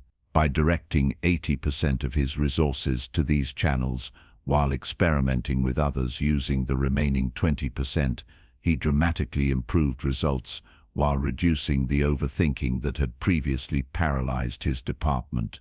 The Pareto principle can be applied at multiple levels, identifying the 20% of projects that produce 80% of results, the 20% of actions within those projects that matter most, and even the 20% of features or elements within those actions that create the greatest impact.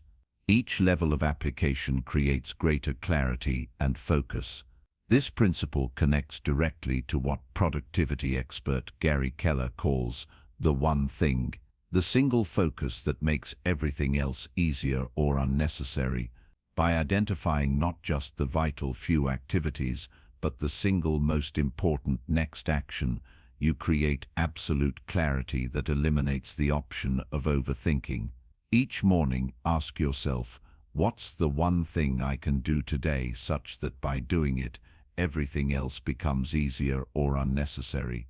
This question cuts through complexity and creates clarity about immediate action. All these frameworks gain additional power when combined with effective measurement systems. As management theorist Peter Drucker observed, what gets measured gets managed. By establishing clear metrics focused on actions rather than just outcomes, you create accountability that naturally reduces overthinking. Action-based metrics focus on what you can directly control, number of calls made rather than sales closed, pages written rather than books published, workouts completed rather than weight lost. By tracking these action metrics, you create immediate feedback that reinforces your action orientation. Emily, a photographer who struggled to build her business despite extensive knowledge of her craft, transformed her results through action-based metrics. Rather than focusing solely on bookings or revenue, she tracked specific actions, daily social media posts, weekly outreach to potential partners, and monthly portfolio updates. These metrics made her action patterns visible and created natural accountability that reduced her tendency to overthink rather than implement. The power of these metrics comes from their immediacy. Unlike outcome metrics that may take months to show progress, action metrics provide daily feedback that reinforces your action habits. As we integrate these various frameworks, a coherent system emerges, what I call the Action Mastery System. This system combines elements from each framework to create a comprehensive approach to overcoming overthinking and generating consistent results. The components of this system include clarifying the vital few actions that produce the majority of results, Pareto principle, establishing implementation intentions for these actions, when, where, how specifically, creating environmental conditions that support these actions, building momentum through daily micro-commitments, leveraging accountability to maintain consistency, implementing regular action reflection cycles, measuring actions rather than just outcomes, strategically quitting lower-value activities to focus resources. When combined, these elements create a powerful system that naturally produces action rather than overthinking. The system doesn't require extraordinary willpower or motivation, but rather creates conditions where action becomes the default rather than something requiring constant effort. Consider how this system transformed results for Robert, a consultant who had spent years developing expertise without effectively monetizing it. By implementing the Action Mastery system, he identified the 3 highest leverage activities for building his business, created specific implementation intentions for each, designed his environment to support these actions, established daily micro-commitments, secured an accountability partner, implemented bi-weekly reflection sessions, measured his actions daily, and strategically abandoned several projects that were diluting his focus. Within 6 months, his business generated more revenue than in the previous 3 years combined. The transformation came not from additional knowledge or skills, but from systematically addressing the gap between knowing and doing. The beauty of this system lies in its flexibility.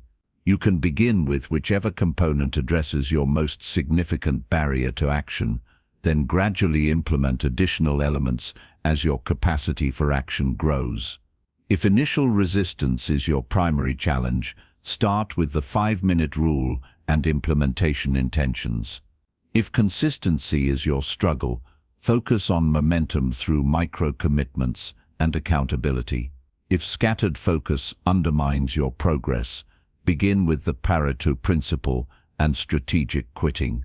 The system adapts to your specific overthinking patterns while gradually developing comprehensive action habits that make success virtually inevitable. As we conclude our exploration of action frameworks, it's worth addressing a common misconception that becoming action-oriented means abandoning thoughtful consideration or rushing into decisions without adequate information. Nothing could be further from the truth. Effective action isn't the opposite of thought, but its natural culmination. The frameworks we've explored don't eliminate thinking, but rather ensure it serves its proper function, informing action rather than replacing it. The most successful individuals aren't those who act without thinking or think without acting. They're those who integrate thinking and action in a continuous cycle that produces real-world results. They use thought to identify high-leverage actions, learn from experience, and refine their approach, not to avoid action through endless analysis. As you implement these frameworks, you'll likely discover something surprising. Your thinking actually improves. By engaging with reality through action, you gather data that no amount of theoretical analysis could provide. Your thinking becomes more grounded, practical, and effective because it's informed by direct experience rather than speculation. The ultimate aim isn't to think less, but to act more bold, to close the gap between knowing and doing that prevents so many talented individuals from achieving their potential. The frameworks we've explored provide the bridge across that gap, transforming knowledge into results through consistent, focused action. As we transition to exploring how these frameworks apply to specific domains and personality types, I encourage you to choose just one framework that resonates with your current situation. Implement it fully for the next 2 weeks, noticing how it affects not just your results, but your relationship with action itself. Remember that the journey from overthinking to action isn't about perfection, but progress. Each step you take builds momentum that makes subsequent steps easier. The path to mastery isn't found in flawless execution, but in consistent action, honest evaluation, and continuous refinement.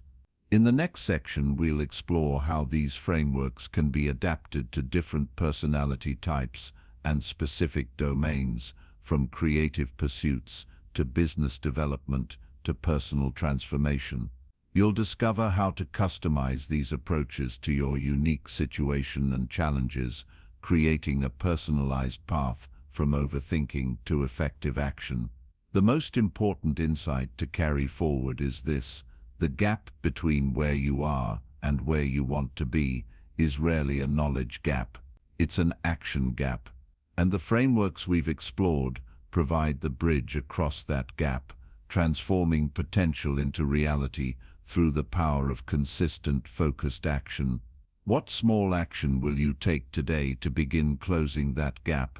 What if I told you that the perfect action framework means nothing if you can't apply it to your unique situation? The truth is, no matter how powerful the strategies we've explored, they remain theoretical until you adapt them to your specific personality, circumstances, and goals. Think about it. Have you ever read a book or attended a seminar that made perfect sense in the moment, only to find yourself struggling to implement the ideas in your real life? This disconnect between understanding principles and actually applying them is where most transformations fail. That's why this section is perhaps the most crucial part of our journey. We're moving beyond general frameworks to explore practical implementation strategies tailored to different personality types, learning styles, and specific life domains. This is where theory transforms into practical reality. Let's begin with a fundamental truth. Your personality significantly influences your relationship with action and overthinking.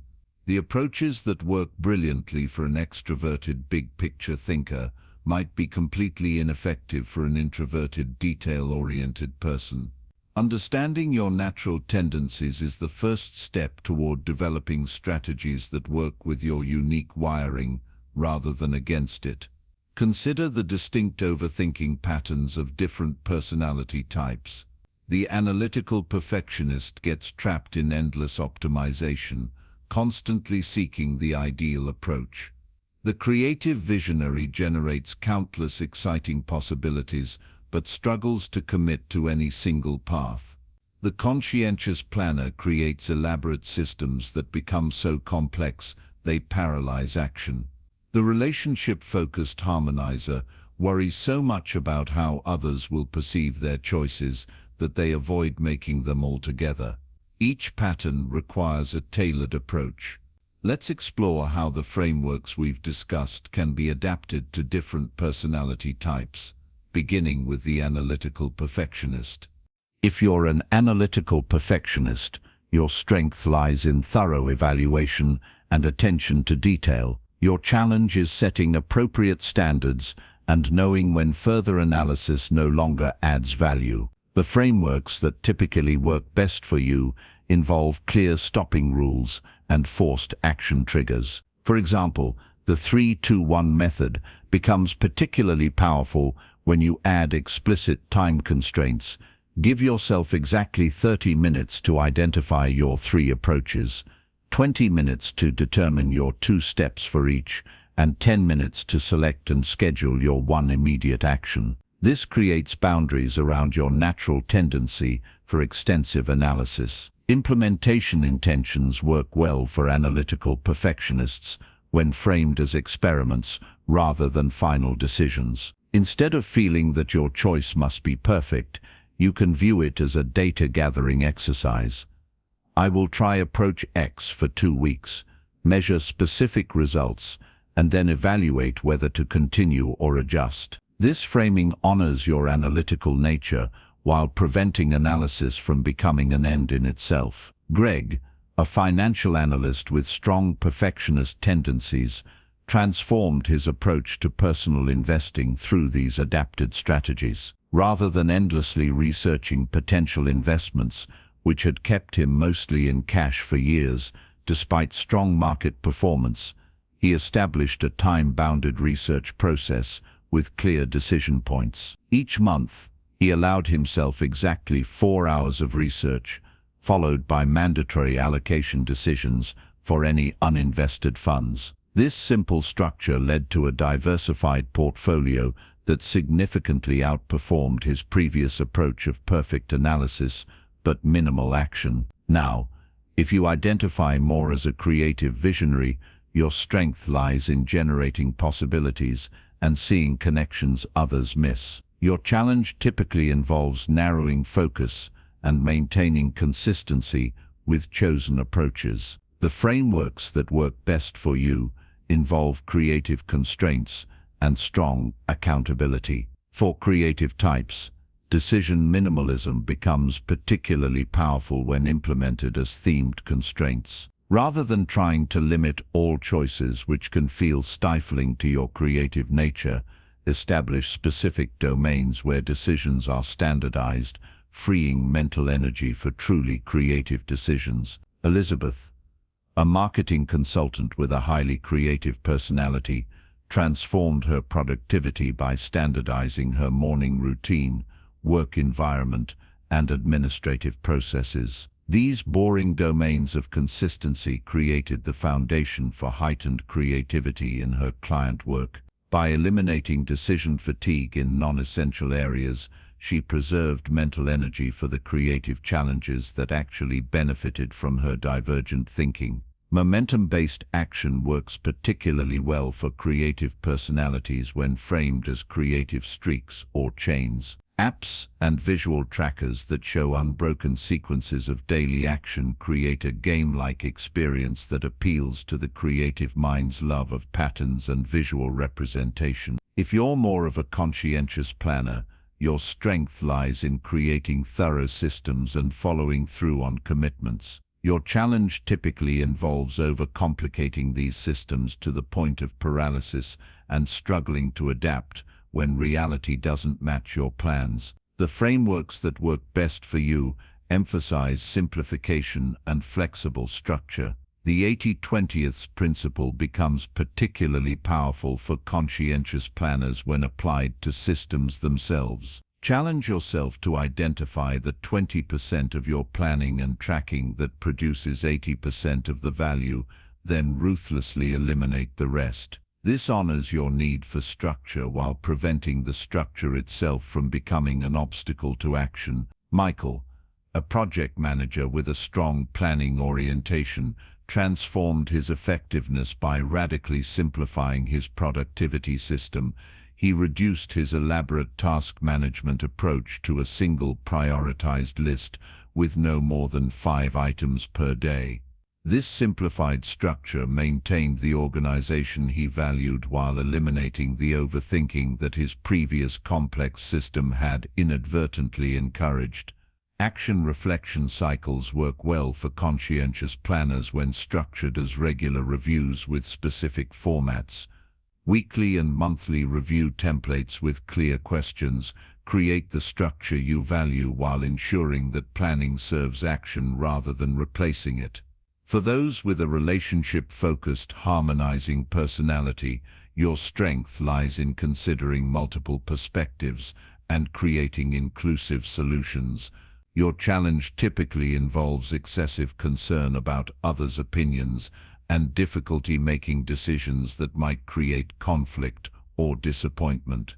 The frameworks that work best for you emphasize external validation and social commitment. Accountability becomes particularly powerful for harmonizers when it involves mutual commitment structures. Rather than individual accountability, create partnerships where you're supporting someone else's goals while they support yours. This leverages your natural desire to help others while creating the external structure you need for consistent action. Jennifer, a healthcare administrator with a strong harmonizing tendency, transformed her approach to organizational change by creating a mutual accountability group with 3 colleagues. Each member committed to specific actions toward their respective goals and reported progress weekly. Jennifer found it much easier to take bold action when it was framed as fulfilling her commitment to the group, rather than an individual decision that might create conflict. Strategic quitting works well for harmonizers when reframed as strategic focusing that emphasizes who will be better served by your concentrated attention rather than who might be disappointed by your boundaries. This shifts from a negative frame that triggers your concern about relationships to a positive frame that aligns with your values.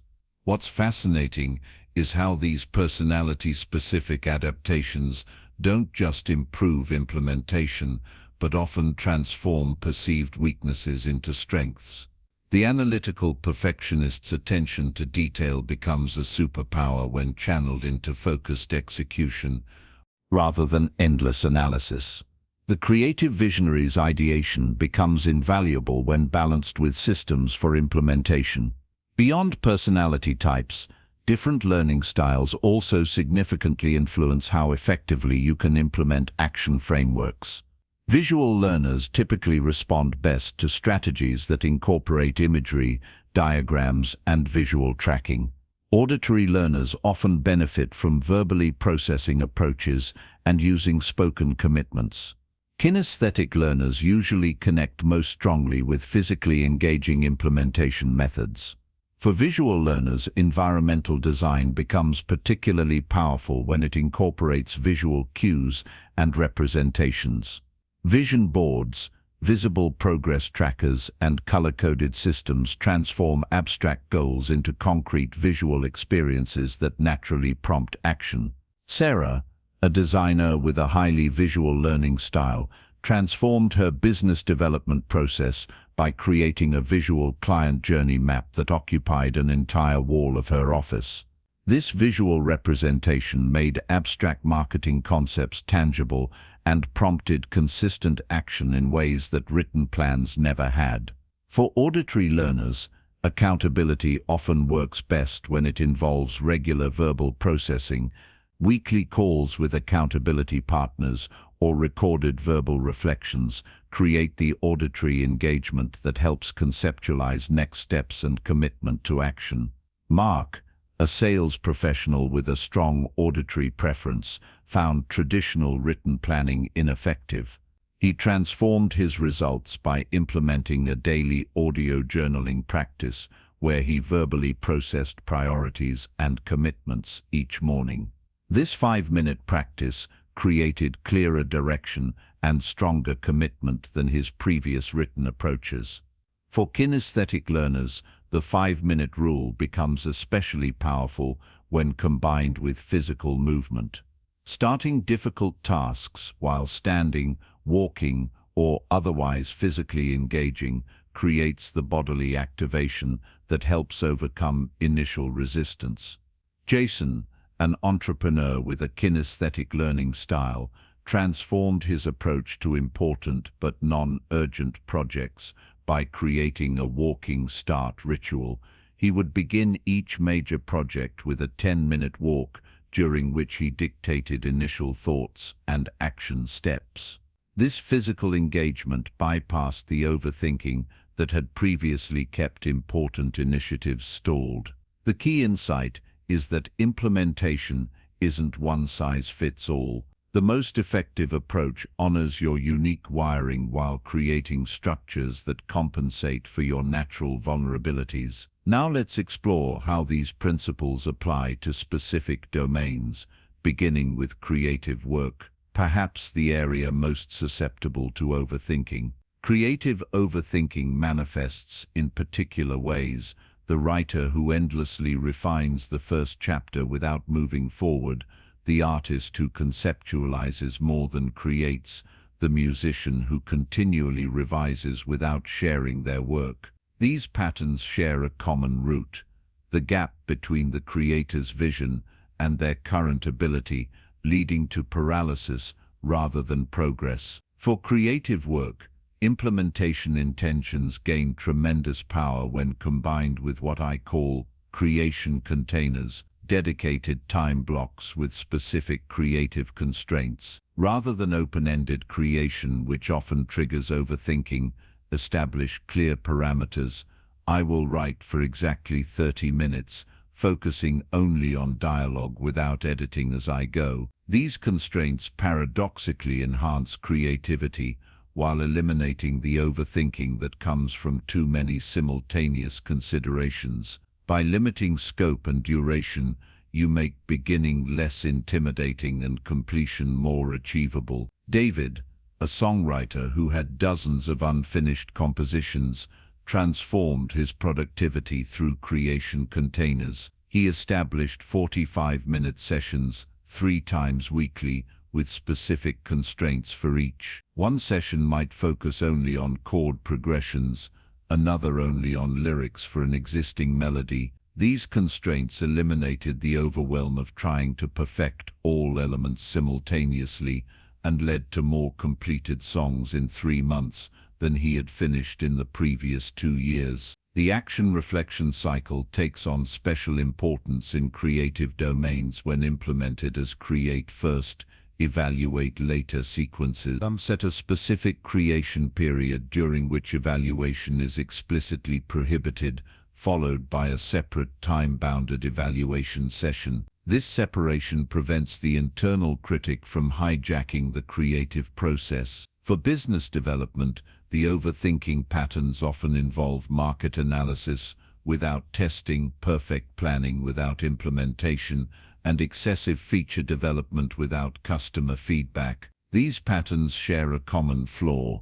They substitute theoretical analysis for market reality. In this domain, the experimental mindset becomes particularly powerful when structured as minimum viable actions, MVAs, nails the smallest possible market-facing steps that generate real feedback. Rather than comprehensive launches, focus on incremental actions that create actual market contact. Jennifer, a consultant developing a new service offering, transformed her approach through MVAs. Rather than creating the perfect comprehensive program before offering it, she designed a simplified 2-hour workshop version that she offered to 3 existing clients at a nominal fee. The feedback from these sessions provided invaluable insights that no amount of theoretical planning could have generated, leading to a much more effective full program that actually addressed client needs rather than her assumptions about them. For personal development goals, overthinking often manifests as information consumption without implementation, program hopping without consistency, and elaborate planning without basic action. The most effective approach typically involves extreme simplification and identity-based habits.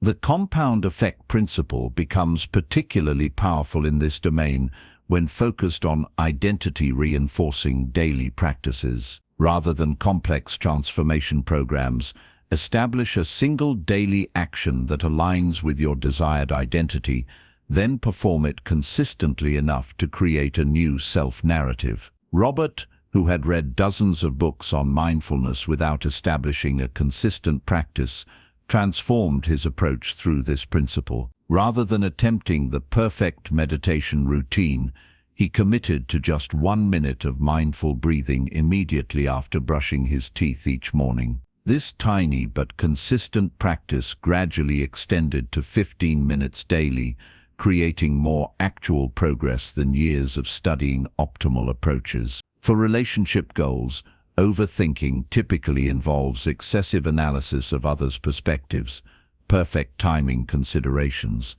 and elaborate conversation planning, all of which create distance rather than connection. The most effective approaches emphasize presence over perfection and simple, consistent engagement over elaborate gestures. Implementation intentions work powerfully for relationship goals when framed as connection rituals, mental, repeatable practices that create meaningful engagement without requiring extensive planning. These might include daily appreciation expressions, weekly unplugged conversations, or monthly experience-based dates. Lisa, who had been overthinking how to improve her marriage for years, transformed her relationship through a simple daily connection ritual, sharing 3 highlights from each person's day over dinner, without phones or other distractions. This consistent practice created more meaningful improvement than all her previous elaborate relationship enhancement plans combined. For health and fitness goals,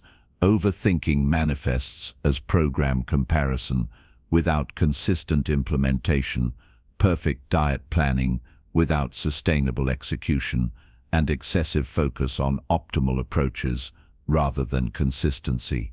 The most effective strategies emphasize simplicity and consistency over optimization. Decision minimalism becomes particularly powerful for health goals when implemented as standardized options that eliminate daily decision points. Rather than deciding what to eat each meal, which creates numerous opportunities for overthinking, establish a limited set of satisfying healthy options that become default choices. Michael, who had researched optimal nutrition extensively without consistent implementation, transformed his approach by creating just 5 breakfast options, 5 lunch options, and 5 dinner templates. This limited menu eliminated daily decision points while maintaining enough variety to prevent boredom. His consistency with this simplified approach led to better results than all his previous attempts at perfect nutrition. For career development, overthinking typically involves excessive focus on perfect timing, comprehensive preparation, and risk minimization, all of which often lead to missed opportunities and stagnation. The most effective approaches emphasize incremental advancement and strategic relationship development over perfect readiness. The 3-2-1 method works particularly well for career goals when applied to relationship building rather than just task completion. Identify 3 key relationships to develop, 2 specific value-adding interactions for each, and 1 immediate connection to initiate. This relationship-focused approach often creates more meaningful career advancement than task-based strategies alone. Jessica, a marketing professional who had been overthinking her path to leadership, transformed her approach through this relationship-focused implementation. Rather than waiting until she felt ready for advancement, she identified 3 key relationships that could provide both visibility and learning opportunities. By focusing on how she could add value to these relationships, she created natural advancement opportunities that her previous preparation-focused approach had missed. Across all these domains, physical movement emerges as a powerful catalyst for breaking through overthinking patterns. The mind-body connection works in both directions. Physical action can shift mental states just as effectively as mental approaches can influence physical action. Exercise physiologists have documented how even brief physical activity increases blood flow to the prefrontal cortex, enhancing decision-making capacity and reducing anxiety that contributes to overthinking. Beyond these physiological effects, movement creates a pattern interruption that can break rumination cycles. This insight leads to a powerful implementation strategy: the movement interruption. When you notice yourself caught in overthinking, immediately engage in 60 seconds of deliberate physical movement. Stand up, stretch, do jumping jacks, or simply walk around your space. This brief intervention creates both physiological and psychological shifts that can break the overthinking pattern. Thomas, a financial analyst prone to analytical paralysis, transformed his decision-making through this simple practice. Whenever he caught himself in extended analysis without progress, he would immediately stand and do a quick set of jumping jacks or wall push-ups. This pattern interruption consistently broke his overthinking cycles and created space for decisive action. For particularly entrenched overthinking patterns, more sustained movement practices can create profound shifts. Walking meetings, decision walks, and movement-based reflection sessions leverage the mind-body connection to enhance action orientation. Beyond physical movement, digital environment design has become increasingly crucial in a world where information overload constantly fuels overthinking. Strategic digital minimalism minus deliberately limiting information inputs and creating boundaries around digital consumption can dramatically reduce overthinking triggers. Practical implementations include information consumption windows, designated times for research and learning, outside of which implementation is the sole focus, digital sabbaticals, mass periodic, complete disconnections from information inputs, curated information channels that prioritize implementation over endless exploration, technology tools that block distracting sites during designated action periods. Sarah, a consultant who struggled with constant research and comparison, transformed her productivity through digital minimalism. She established strict information consumption windows, 7-8 a.m. and 5-6 p.m. only, outside of which her devices were set to block research-related sites. This simple boundary transformed her relationship with information, changing it from an endless consumption pattern to a tool that served specific implementation needs. The digital environment is particularly important because our devices offer unlimited opportunities for what psychologists call productive procrastination, masked activities that feel productive, like research or planning, but actually serve as sophisticated avoidance mechanisms for real action. Beyond these domain-specific adaptations, certain implementation exercises work powerfully across various contexts.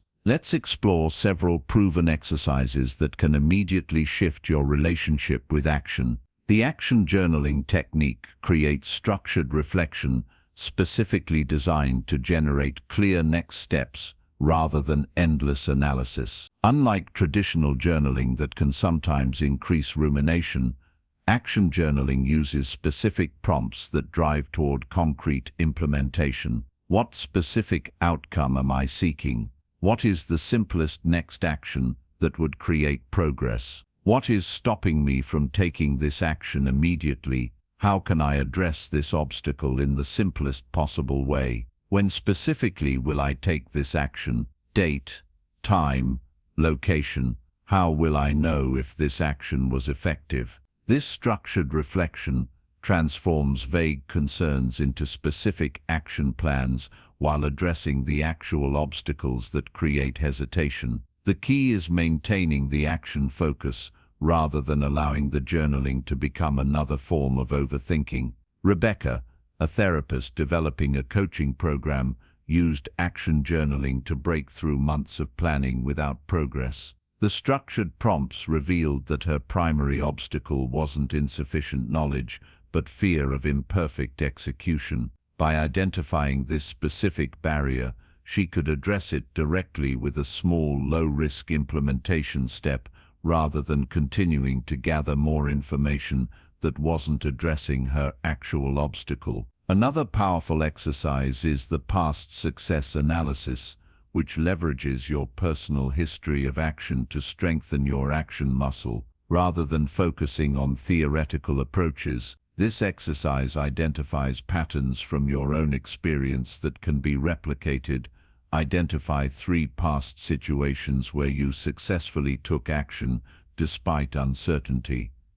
For each situation, detail specifically what conditions were present that supported your action. What specific thoughts or perspectives enabled decisive movement? What obstacles did you overcome, and how specifically did you address them? What systems or structures helped you maintain momentum? This analysis reveals your personal action patterns, the specific conditions and approaches that have historically helped you move from thinking to doing.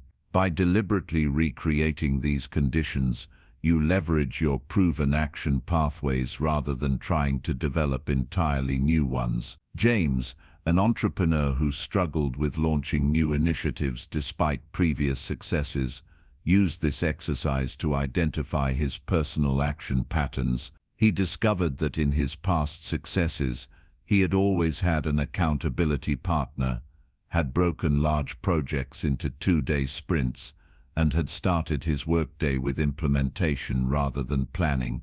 By deliberately recreating these conditions for his current project, he bypassed the overthinking that had been delaying his launch. Perhaps the most immediate pattern-breaking exercise is the 5-second start, popularized by Mel Robbins. This simple technique leverages the brain's focus on immediate action to bypass the overthinking response. When you identify an important action, count backward from 5 and at 1, physically start moving toward the action without further deliberation. This technique works because it creates an immediate pattern interruption that prevents the overthinking cycle from initiating. The counting provides a novel mental focus while the physical movement leverages the psychological principle that action often precedes and creates motivation, not the reverse. Michael, a writer who had been overthinking the start of his second book for months,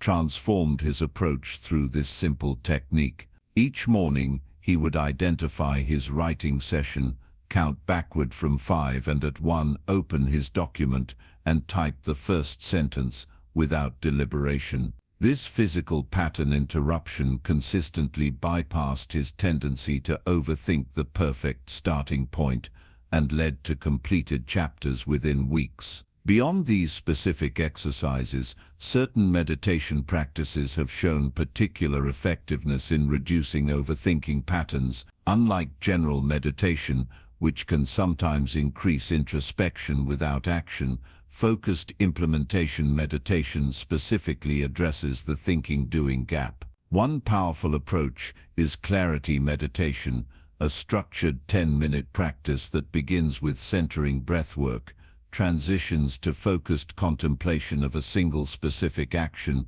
explores potential obstacles with detached awareness, and concludes with a clear implementation intention. This practice combines the cognitive benefits of meditation with specific action orientation. Lisa, an executive who struggled with decision overthinking despite years of traditional meditation practice, found that this implementation-focused approach created a bridge between her contemplative practice and decisive action. The structured format prevented her meditation from becoming another form of rumination and instead directed her mental clarity towards specific implementation. The environment in which you implement these exercises significantly influences their effectiveness. Creating dedicated action spaces, physical environments, specifically designed to promote implementation rather than contemplation minds, can dramatically enhance results. These spaces might be as simple as a specific chair used only for implementation work, or as elaborate as a separate room designed for action rather than planning. The key is creating clear environmental cues that signal to your brain that this space is for doing, not just thinking. The power of these dedicated spaces comes from the psychological principle of state-dependent memory. Your brain naturally associates specific environments with particular mental states and behaviors. By creating and consistently using dedicated action spaces, you establish strong neural associations between these environments and implementation behavior. Thomas, a consultant who worked from home, transformed his productivity by converting a small closet into a standing action station used exclusively for implementation tasks. The confined space, standing position, and absence of research materials created powerful environmental cues that consistently shifted him from overthinking to action when addressing important but easily postponed projects. Social environment design is equally important. Creating what psychologists call action tribes, minus communities specifically focused on implementation rather than just knowledge sharing, provides both support and positive pressure for consistent action. These communities differ from typical networking or professional groups by their explicit focus on implementation accountability. Members share specific action commitments, report on execution rather than just ideas, and provide support focused on overcoming action obstacles rather than theoretical exploration. Rebecca, a therapist building her private practice, transformed her implementation by joining an action partner program that paired her with another professional with similar goals. Their structured weekly calls focused exclusively on action taken, obstacles encountered, and specific next steps. This simple social structure created more consistent implementation than all her previous independent efforts. The digital execution environment also significantly influences action patterns. Apps and tools designed specifically to promote implementation rather than unlimited exploration can create powerful behavior scaffolding. Effective digital tools for overcoming overthinking share common characteristics. They limit options rather than expanding them, focus on tracking actions rather than just outcomes, and create immediate accountability for implementation commitments. James, a product manager prone to analysis paralysis, transformed his approach through a simple digital environment change. He replaced his feature-rich project management system with a basic action tracker that allowed only 3 active projects and required daily visible progress on each. This deliberate limitation eliminated the digital overwhelm that had been enabling his overthinking and created clear focus on immediate execution. Beyond these practical exercises and environmental strategies, mental rehearsal techniques can strengthen the neural pathways associated with decisive action. Unlike visualization practices that focus on outcomes, implementation-focused mental rehearsal specifically imagines the process of taking action despite uncertainty. This practice involves vividly imagining potential overthinking triggers, rehearsing specific responses that lead to immediate action, and mentally experiencing the process of implementation rather than just its results. This targeted mental practice strengthens action-oriented neural pathways even before external opportunities arise. Sarah, a photographer who consistently delayed portfolio updates, used implementation mental rehearsal to transform her approach. She specifically imagined the familiar scenario of sitting down to update her portfolio, feeling the urge to research more techniques before beginning, and then immediately implementing her predetermined response, setting a timer, and working on one image without further research. This mental rehearsal significantly reduced her actual overthinking when facing the real situation. All these implementation strategies gain additional power when integrated into what psychologists call keystone habits, Mintis core practices that naturally lead to positive changes across multiple domains. Physical exercise, for example, often functions as a keystone habit that improves decision-making, reduces anxiety, and increases action orientation throughout the day. Identifying and establishing your personal keystone habits creates foundation patterns that naturally reduce overthinking tendencies. These habits vary by individual but typically involve physical activity, structured reflection, environmental organization, or social connection. Michael, an attorney prone to analytical overthinking, discovered through experimentation that morning exercise functioned as his keystone habit. On days when he completed his morning workout, his decision-making was more efficient, and his tendency to overanalyze significantly decreased. By prioritizing this foundational habit, he improved his action orientation across all domains without requiring separate strategies for each area. As these various strategies converge, they create what psychologists call implementation intention chains, sequences of if-then plans that address both initial actions and potential obstacles. Rather than simple implementation intentions, these chains anticipate and plan for common overthinking triggers. For example, if I sit down to work on Project X, then I will immediately write the first paragraph without editing.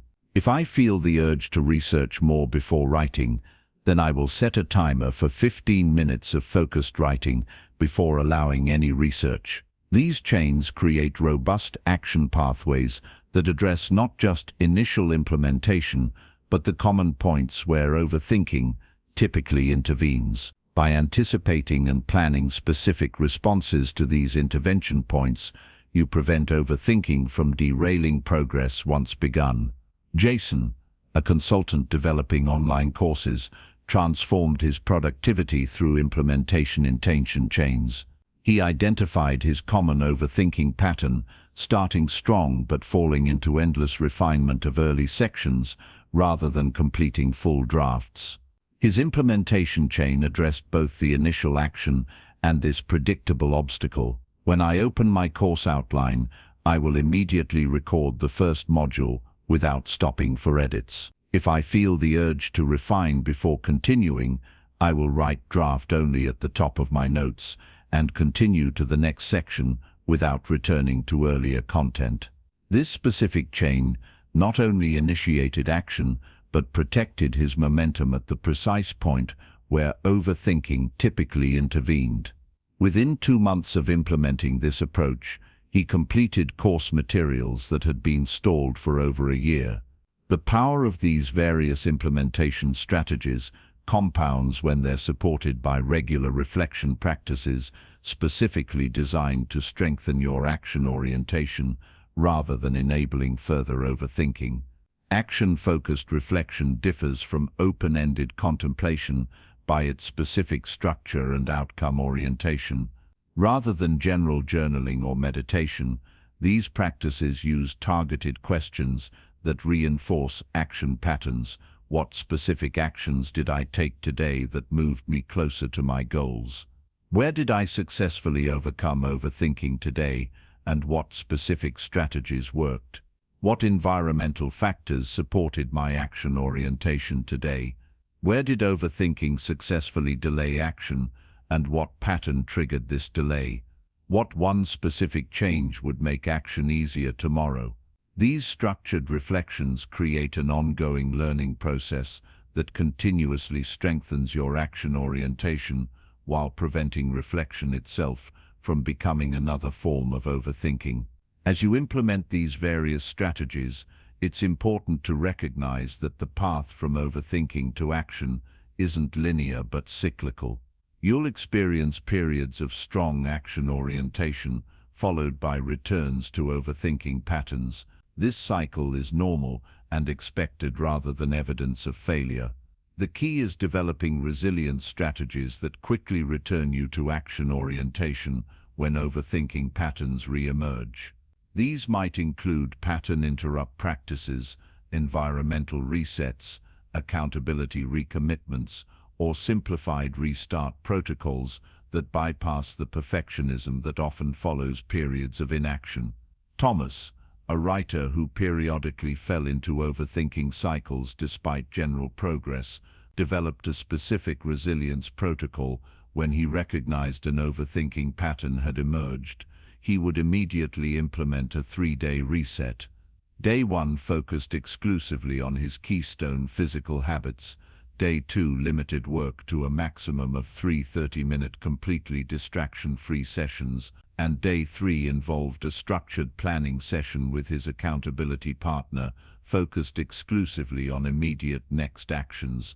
This reset protocol provided a reliable pathway back to action orientation without requiring extended analysis of why the overthinking pattern had emerged. Over time, the duration of his overthinking cycles significantly decreased, while his recovery speed increased. The ultimate implementation insight is that the journey from overthinking to action isn't about reaching a permanent state of perfect action orientation. It's about developing sufficient self-awareness to recognize overthinking patterns quickly and having reliable tools to shift back into effective action without self-judgment or delay. This self-compassionate approach acknowledges the naturally cyclical nature of human behavior while creating increasingly robust pathways to return to effective action. Rather than expecting perfection, it focuses on resilience, plus the ability to return to effective patterns despite inevitable setbacks. As we prepare to explore how these principles create sustainable success over time, I invite you to select just one implementation strategy from this section that resonates with your specific situation. Rather than trying to implement everything simultaneously, which would ironically lead to overthinking the implementation process itself, Focus on consistently applying one approach for at least 2 weeks. Notice not just the external results this strategy produces, but how it shifts your internal relationship with action. The most meaningful transformation isn't just in what you accomplish, but in how you relate to the fundamental process of moving from thinking to doing. This transformation begins with a single action, one deliberate step that interrupts your established overthinking pattern. That step, however small it might seem, contains the seed of a completely new relationship with action. What will your first step be? What's the ultimate difference between those who achieve lasting success and those who experience brief moments of progress followed by regression to old patterns? It's not knowledge. It's not talent. It's not even initial willpower. It's sustainability. The landscape of personal development is littered with abandoned goals, forgotten systems, and discarded techniques. People embrace new approaches with enthusiasm, make initial progress, and then gradually slide back into familiar patterns. The crucial question isn't how to start taking action, but how to sustain it over the long term. This is where true mastery emerges. While anyone can force themselves into temporary action through sheer willpower, creating sustainable success requires something more nuanced: the delicate balance between deliberate action and thoughtful reflection that creates continuous growth without burnout. Ask yourself, what goal have you made progress toward in the past, only to eventually abandon it? What pattern of behavior have you successfully changed for weeks or months, only to find yourself reverting to old habits? Understanding why those efforts weren't sustainable is the key to creating lasting transformation. Sustainable success requires a fundamentally different approach than short-term achievement. It's not about dramatic transformations, but about creating systems so aligned with your authentic self that maintaining them feels easier than abandoning them. It's about making simplicity a long-term strategy rather than just a starting point. The first principle of sustainable success is balancing reflection and action, finding the sweet spot where thinking informs doing without replacing it. This balance isn't static but dynamic, requiring different proportions in different phases of your journey. Consider the natural cycles of growth in any domain. Initial phases typically require higher proportions of action to build momentum and gather real-world feedback. Intermediate phases often benefit from increased reflection to integrate lessons and refine approaches. Advanced phases might require yet another shift as you push boundaries and develop nuanced mastery. The key is recognizing which phase you're in and adjusting your reflection-action balance accordingly. Most people make the mistake of applying the wrong proportion to their current phase, overthinking when momentum is needed, or rushing forward when thoughtful integration would serve better. Nathan, a software entrepreneur, discovered this principle through painful experience. His first venture failed because he spent 2 years refining his product without sufficient market testing. His second venture faltered because he rushed from opportunity to opportunity without integrating lessons. His third venture thrived when he created explicit rhythms for both action and reflection, sprint cycles of focused implementation, followed by structured review sessions. These rhythms weren't arbitrary but aligned with the natural cycles of his business. Product development phases emphasized action with minimal reflection. Market feedback phases balanced equal parts implementation and analysis. Strategic planning phases weighted reflection more heavily while maintaining basic implementation momentum. This dynamic balance created sustainable growth without the burnout or stagnation that had characterized his previous ventures. The key insight wasn't choosing action over reflection or vice versa, but recognizing the appropriate proportion for each phase of development.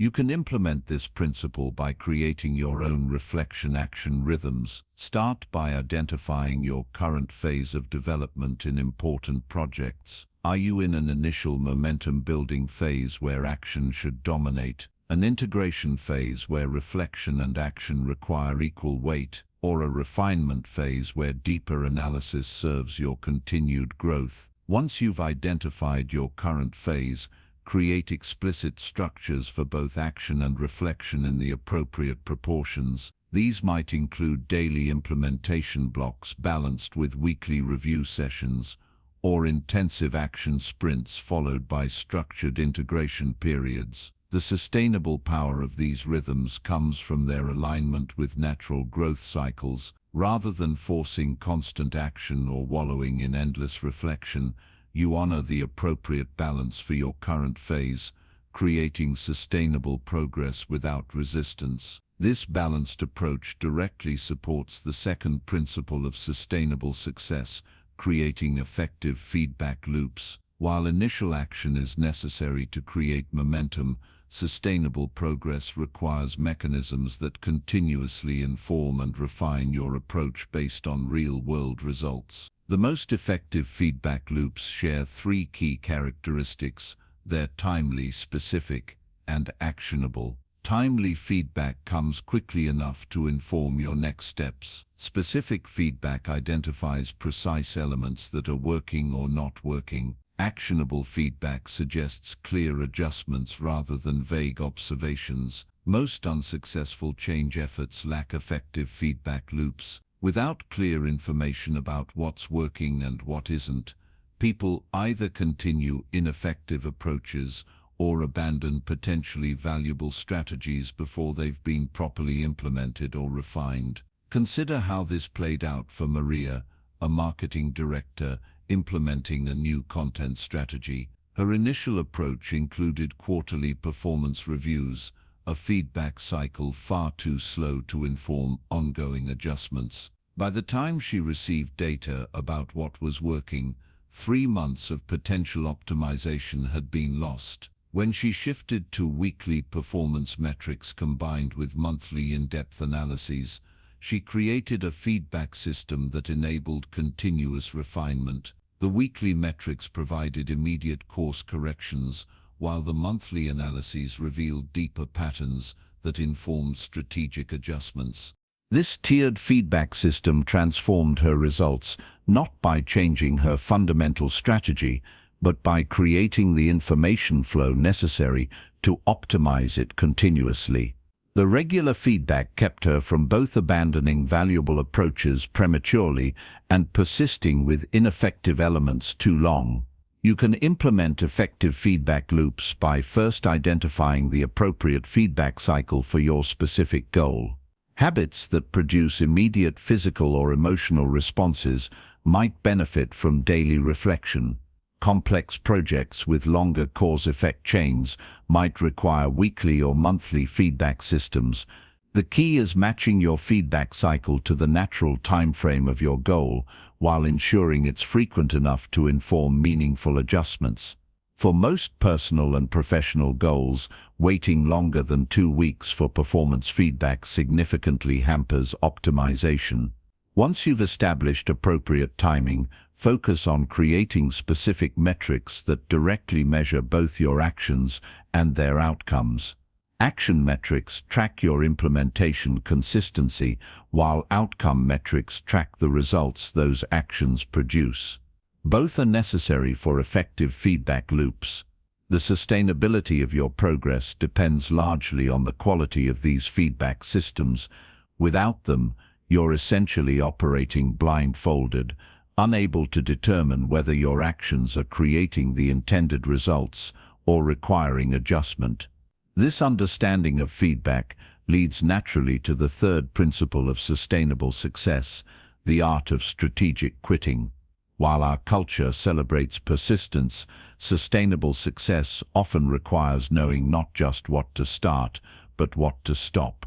Strategic quitting isn't about abandoning goals at the first sign of difficulty, but about making conscious decisions to redirect resources from lower-value activities to higher value ones.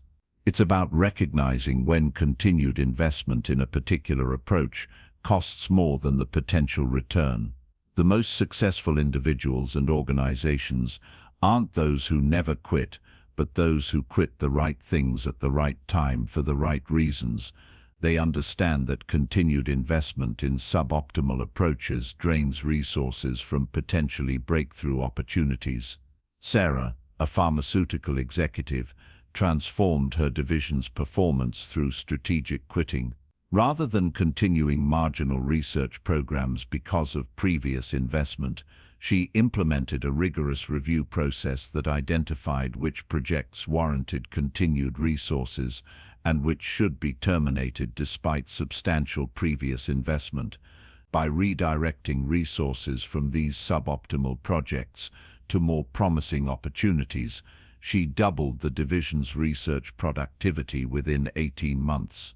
The key wasn't working harder, but making better allocation decisions, knowing what to continue and what to abandon. This principle applies equally to personal development. The most successful individuals regularly evaluate their commitments, habits, and approaches, strategically eliminating those that provide insufficient return on investment. This continuous pruning creates space for high-value activities to flourish. You can implement strategic quitting by regularly reviewing all your commitments through the lens of opportunity cost. For each significant investment of time or resources, ask, if I were not already committed to this activity, would I choose to start it today based on its current return? When the answer is no, you've identified a candidate for strategic quitting.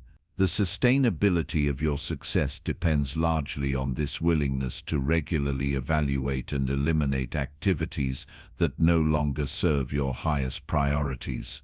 Without strategic quitting, even the most action-oriented person eventually becomes overwhelmed by accumulated commitments. This continuous refinement process directly supports the fourth principle of sustainable success, developing resilience for the long game. While initial action may come from motivation or discipline, sustainable progress requires the ability to continue despite inevitable setbacks and plateaus. Resilience in this context isn't just emotional toughness, but a systematic approach to navigating the natural cycles of progress and regression that characterize any meaningful journey. It's about developing both preventative practices that minimize unnecessary setbacks and recovery protocols that quickly return you to effective action when difficulties arise. The most resilient individuals understand that setbacks aren't failures, but feedback, not signals to abandon their path, but information to refine their approach. They've developed specific practices that maintain baseline effectiveness even during challenging periods and accelerate recovery when performance inevitably drops. Consider how this principle transformed results for Robert, a sales executive facing a highly volatile market. Rather than riding the emotional roller coaster of his industry's natural cycles, he developed systematic resilience practices that maintained his effectiveness regardless of external conditions. These practices included preventative measures like regular skill development, independent of current results, stress management routines that preserved cognitive resources during challenging periods, and recovery protocols that quickly restored optimal performance after inevitable setbacks. During industry downturns, when his competitors became reactive and short-sighted, Robert maintained his strategic focus and consistent implementation.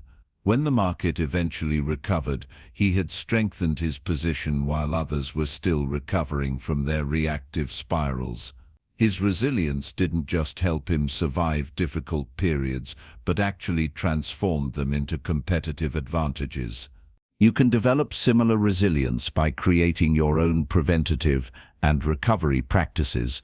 Preventative practices might include regular renewal activities that prevent burnout, continuous skill development independent of current results, and stress management routines that preserve your decision-making quality during challenging periods. Recovery protocols might include specific reset practices that quickly return you to effective action after setbacks, support systems that provide perspective during difficult periods, and reflection structures that transform setbacks into valuable learning without excessive rumination. The sustainability of your success depends largely on these resilience systems. Without them, even the most promising starts eventually falter when inevitable challenges arise. With them, setbacks become temporary and informative rather than derailing. This resilience directly supports the fifth principle of sustainable success case studies that inform rather than intimidate. While examining how others have succeeded can provide valuable insights, it can also create unrealistic expectations that undermine sustainable progress. Most public success narratives are heavily edited, highlighting breakthroughs while minimizing the mundane consistency that actually produced the results. This editing creates the illusion that success comes primarily through moments of inspiration rather than systems of implementation. The most valuable success studies aren't the sanitized highlight reels, but the unvarnished examinations of both setbacks and strategies, failures and refinements. These authentic accounts provide realistic templates for sustainable progress rather than intimidating ideals that discourage consistent action.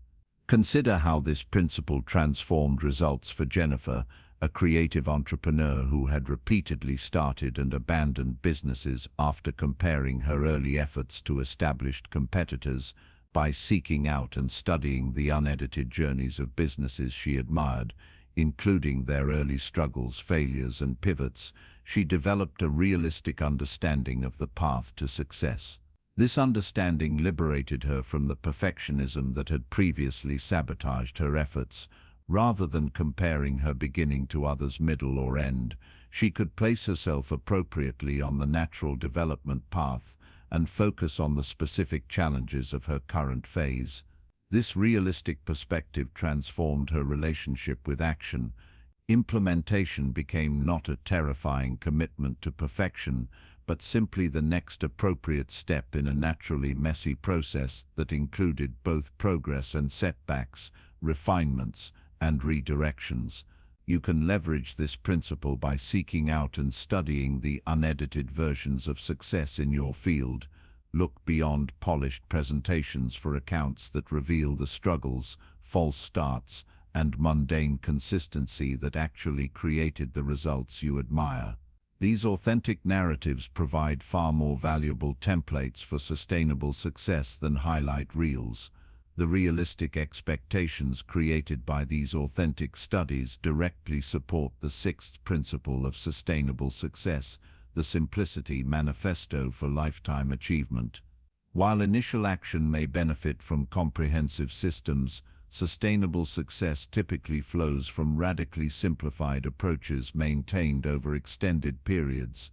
The most enduring success isn't built through complexity, but through the consistent application of fundamental principles. As legendary investor Warren Buffett observed, there seems to be some perverse human characteristic that likes to make easy things difficult. This tendency toward unnecessary complexity undermines sustainable implementation. The Simplicity Manifesto reverses this tendency by continuously eliminating non-essential elements rather than adding supposedly improved components. It focuses on identifying and preserving the vital core that produces results while ruthlessly pruning everything else. Consider how this principle transformed results for David, a healthcare executive implementing organization-wide quality improvements. His initial approach included comprehensive dashboards tracking dozens of metrics, extensive reporting requirements, and complex intervention protocols. Despite substantial initial effort, implementation remained inconsistent and results disappointed. When external pressures forced radical simplification, He reduced the tracking to just 3 key metrics, simplified reporting to a single page, and focused interventions on one foundational process that influenced multiple outcomes. This simplified approach didn't just maintain results, it dramatically improved them. Staff who had been overwhelmed by the previous complexity could now focus their limited attention on the vital few elements that actually drove outcomes.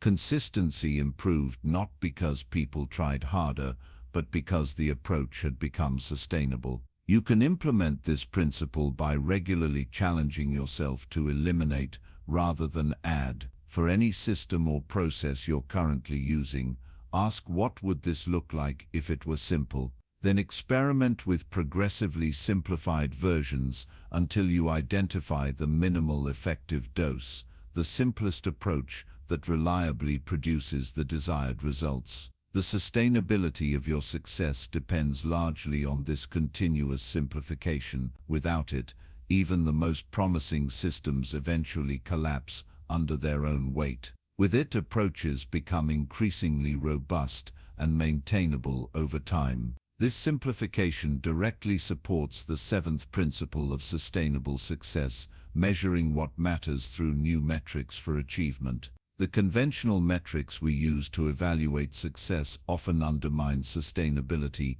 by focusing exclusively on outcomes while ignoring the processes that create them. Sustainable success requires balanced measurement systems that track both outcomes and the processes that produce them. These systems recognize that outcomes often lag behind implementation, creating misleading feedback if they're the only measure of progress.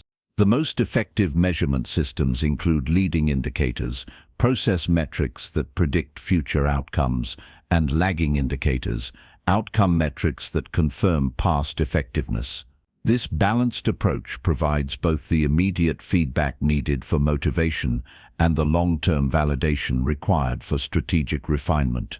Consider how this principle transformed results for Michael, a sales professional struggling with inconsistent performance. His company measured success exclusively through monthly sales numbers, a lagging indicator that provided feedback too late to inform daily decisions. By adding process metrics that tracked his daily prospecting activities, follow-up consistency, and proposal quality, he created leading indicators that predicted future results. These metrics allowed him to evaluate his performance daily based on factors within his control, rather than waiting for monthly outcomes influenced by various external factors. This balanced measurement system transformed his consistency. On days when motivation lagged, he could focus simply on meeting his process metrics, knowing that consistent implementation would eventually produce the desired outcomes. This focus on controllable daily activities created sustainable success, independent of short-term results fluctuations. You can implement this principle by identifying both the outcomes you want to achieve and the specific processes that produce those outcomes. Create measurement systems that track both, with particular emphasis on process metrics for daily feedback and outcome metrics for longer-term validation. The sustainability of your progress depends largely on these balanced measurement systems. Without them, motivation fluctuates wildly based on outcomes that may lag weeks or months behind implementation changes.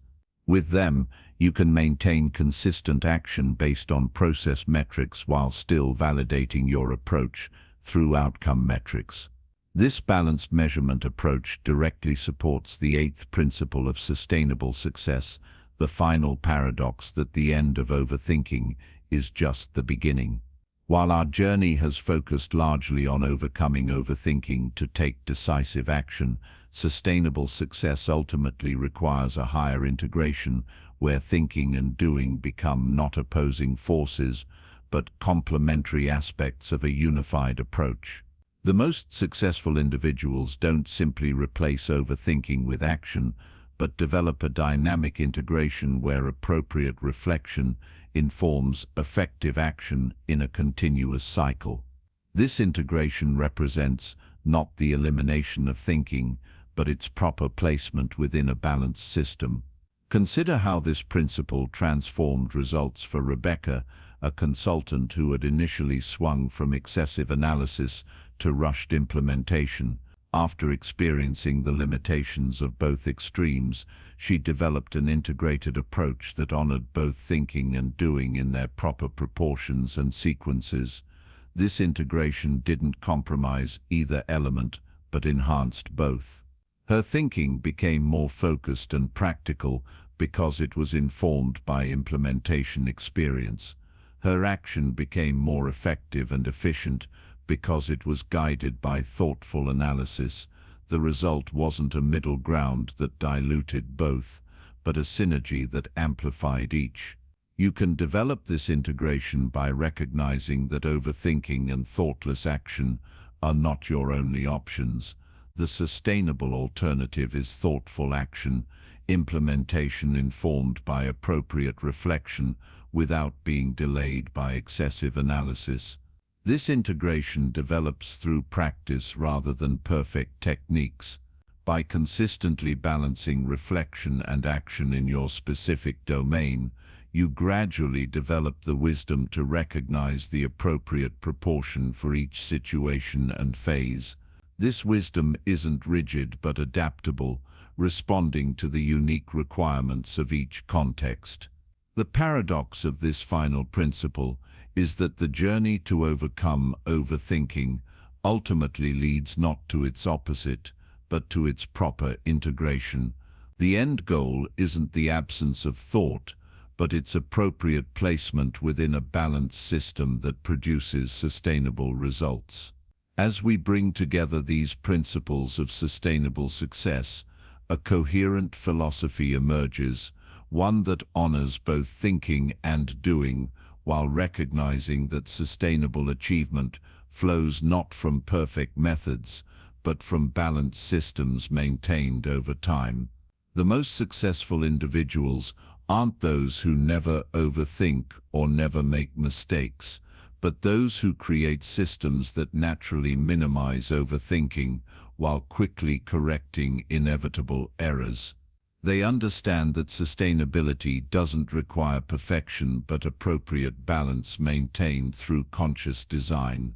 Consider how these principles collectively transformed results for Thomas, a professional who had cycled through numerous productivity systems without achieving lasting improvement. By applying the integrated approach we've discussed, he created not just another temporary system, but a sustainable philosophy that continued evolving with his changing circumstances.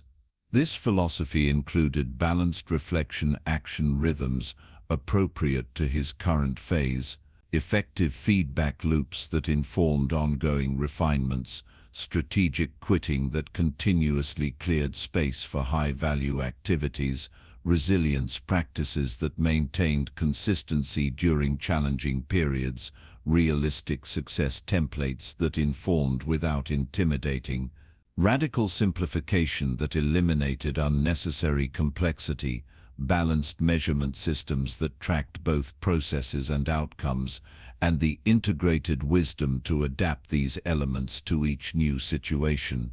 The result wasn't perfect performance. Such a thing doesn't exist in the real world, but sustainable progress that continued through both supportive and challenging circumstances. The system didn't eliminate setbacks but transformed them from derailing events to valuable feedback within a resilient framework.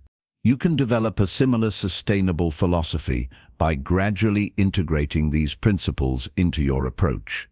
Rather than trying to implement everything simultaneously, which would ironically lead to overthinking the implementation process itself, focus on applying one principle at a time until it becomes natural before adding the next. Begin with the principle that addresses your most significant current challenge. If you struggle with maintaining momentum, start with balanced reflection-action rhythms. If you continue ineffective approaches too long, focus on creating better feedback loops. If you're overwhelmed by too many commitments, practice strategic quitting. As each principle becomes integrated into your approach, add the next most relevant one. This gradual integration creates sustainable adoption without overwhelming your limited implementation bandwidth. Over time, these principles become not separate techniques, but aspects of a unified philosophy that naturally produces sustainable results. The journey we've explored from overthinking to sustainable success isn't a simple linear path, but a spiral of continuous development. Each cycle integrates new insights while deepening your embodiment of fundamental principles. The journey doesn't end with perfect implementation, but continues through ever more nuanced applications of core truths. This ongoing development reveals perhaps the most profound insight of our exploration. Success isn't a destination, but a direction. The question isn't whether you've arrived at some mythical state of perfect action orientation, but whether you're moving consistently toward more effective integration of thinking and doing in your specific context. This perspective transforms how you evaluate your progress. Rather than measuring yourself against some perfect ideal that exists only in imagination, you can honestly assess whether you're moving in the right direction at a sustainable pace. This realistic evaluation creates the foundation for genuine progress rather than disillusioning perfectionism. As you continue this journey, remember that the ultimate measure of success isn't flawless implementation but meaningful impact. The purpose of overcoming overthinking isn't perfect productivity, but liberation. The freedom to contribute your unique gifts without being trapped in endless analysis. Consider what becomes possible when you sustainably balance thinking and doing in your specific domain. What contributions could you make if overthinking no longer delayed your implementation? What impact could you have if your knowledge consistently translated into action? What might you create if your talents were fully expressed rather than partially implemented? These possibilities represent the true prize of our journey, not just improved productivity, but expanded contribution. The world needs not just your knowledge, but its implementation, not just your potential, but its expression, not just your analysis, but the action it informs. The path to this expanded contribution isn't found in revolutionary new techniques, but in the sustainable integration of fundamental principles applied consistently over time. It's found in balancing reflection and action, creating effective feedback loops, practicing strategic quitting, developing resilient systems, studying authentic success cases, embracing radical simplification, measuring what truly matters, and integrating thinking and doing in their proper proportions. This sustainable path doesn't require you to become someone different, but to more fully express who you already are. It doesn't demand superhuman discipline, but aligned systems that work with your natural tendencies rather than against them. It doesn't need perfect implementation, but consistent refinement guided by honest feedback. As we conclude our exploration, I invite you to reflect on one question: what one principle from our discussion, if implemented consistently, would most significantly expand your capacity for meaningful contribution? That principle, whatever it may be for you, contains the seed of transformation, not through dramatic overnight change, but through sustainable integration that continues bearing fruit throughout your journey. The insights we've explored aren't meant to be merely understood, but embodied, not just comprehended intellectually, but integrated practically into your daily choices and systems. This embodiment doesn't happen through perfect implementation, but through consistent practice, guided by honest reflection. Remember that this journey isn't about eliminating thinking, but properly integrating it with action.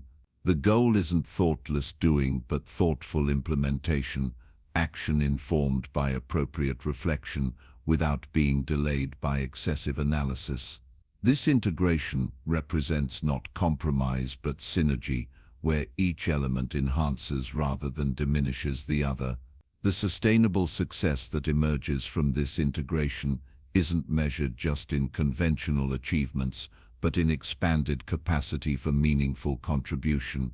It's measured in the growing alignment between your knowledge and its application, your potential and its expression, your vision and its implementation. This expanded contribution represents the ultimate purpose of our journey, from overthinking to action, not just personal productivity, but meaningful impact in whatever domain matters most to you. It's about liberating your unique gifts from the paralysis of analysis so they can find expression in the world that needs them. As you continue this journey, know that perfection isn't required, only progress. Each step you take from overthinking toward balanced implementation creates momentum that makes subsequent steps easier.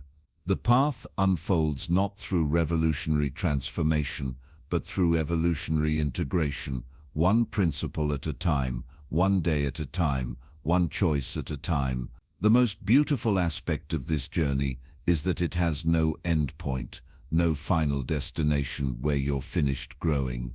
Each level of mastery reveals new possibilities for refinement, new capacities for contribution, new insights for integration. This ongoing development isn't a burden but a privilege, the opportunity to continue expanding your impact throughout your entire journey. Thank you for sharing this exploration of sustainable success through simplicity. May your path forward be marked not by perfect implementation, but by meaningful progress, not by flawless action, but by consistent growth, not by revolutionary transformation, but by sustainable integration that continues bearing fruit throughout your unique journey.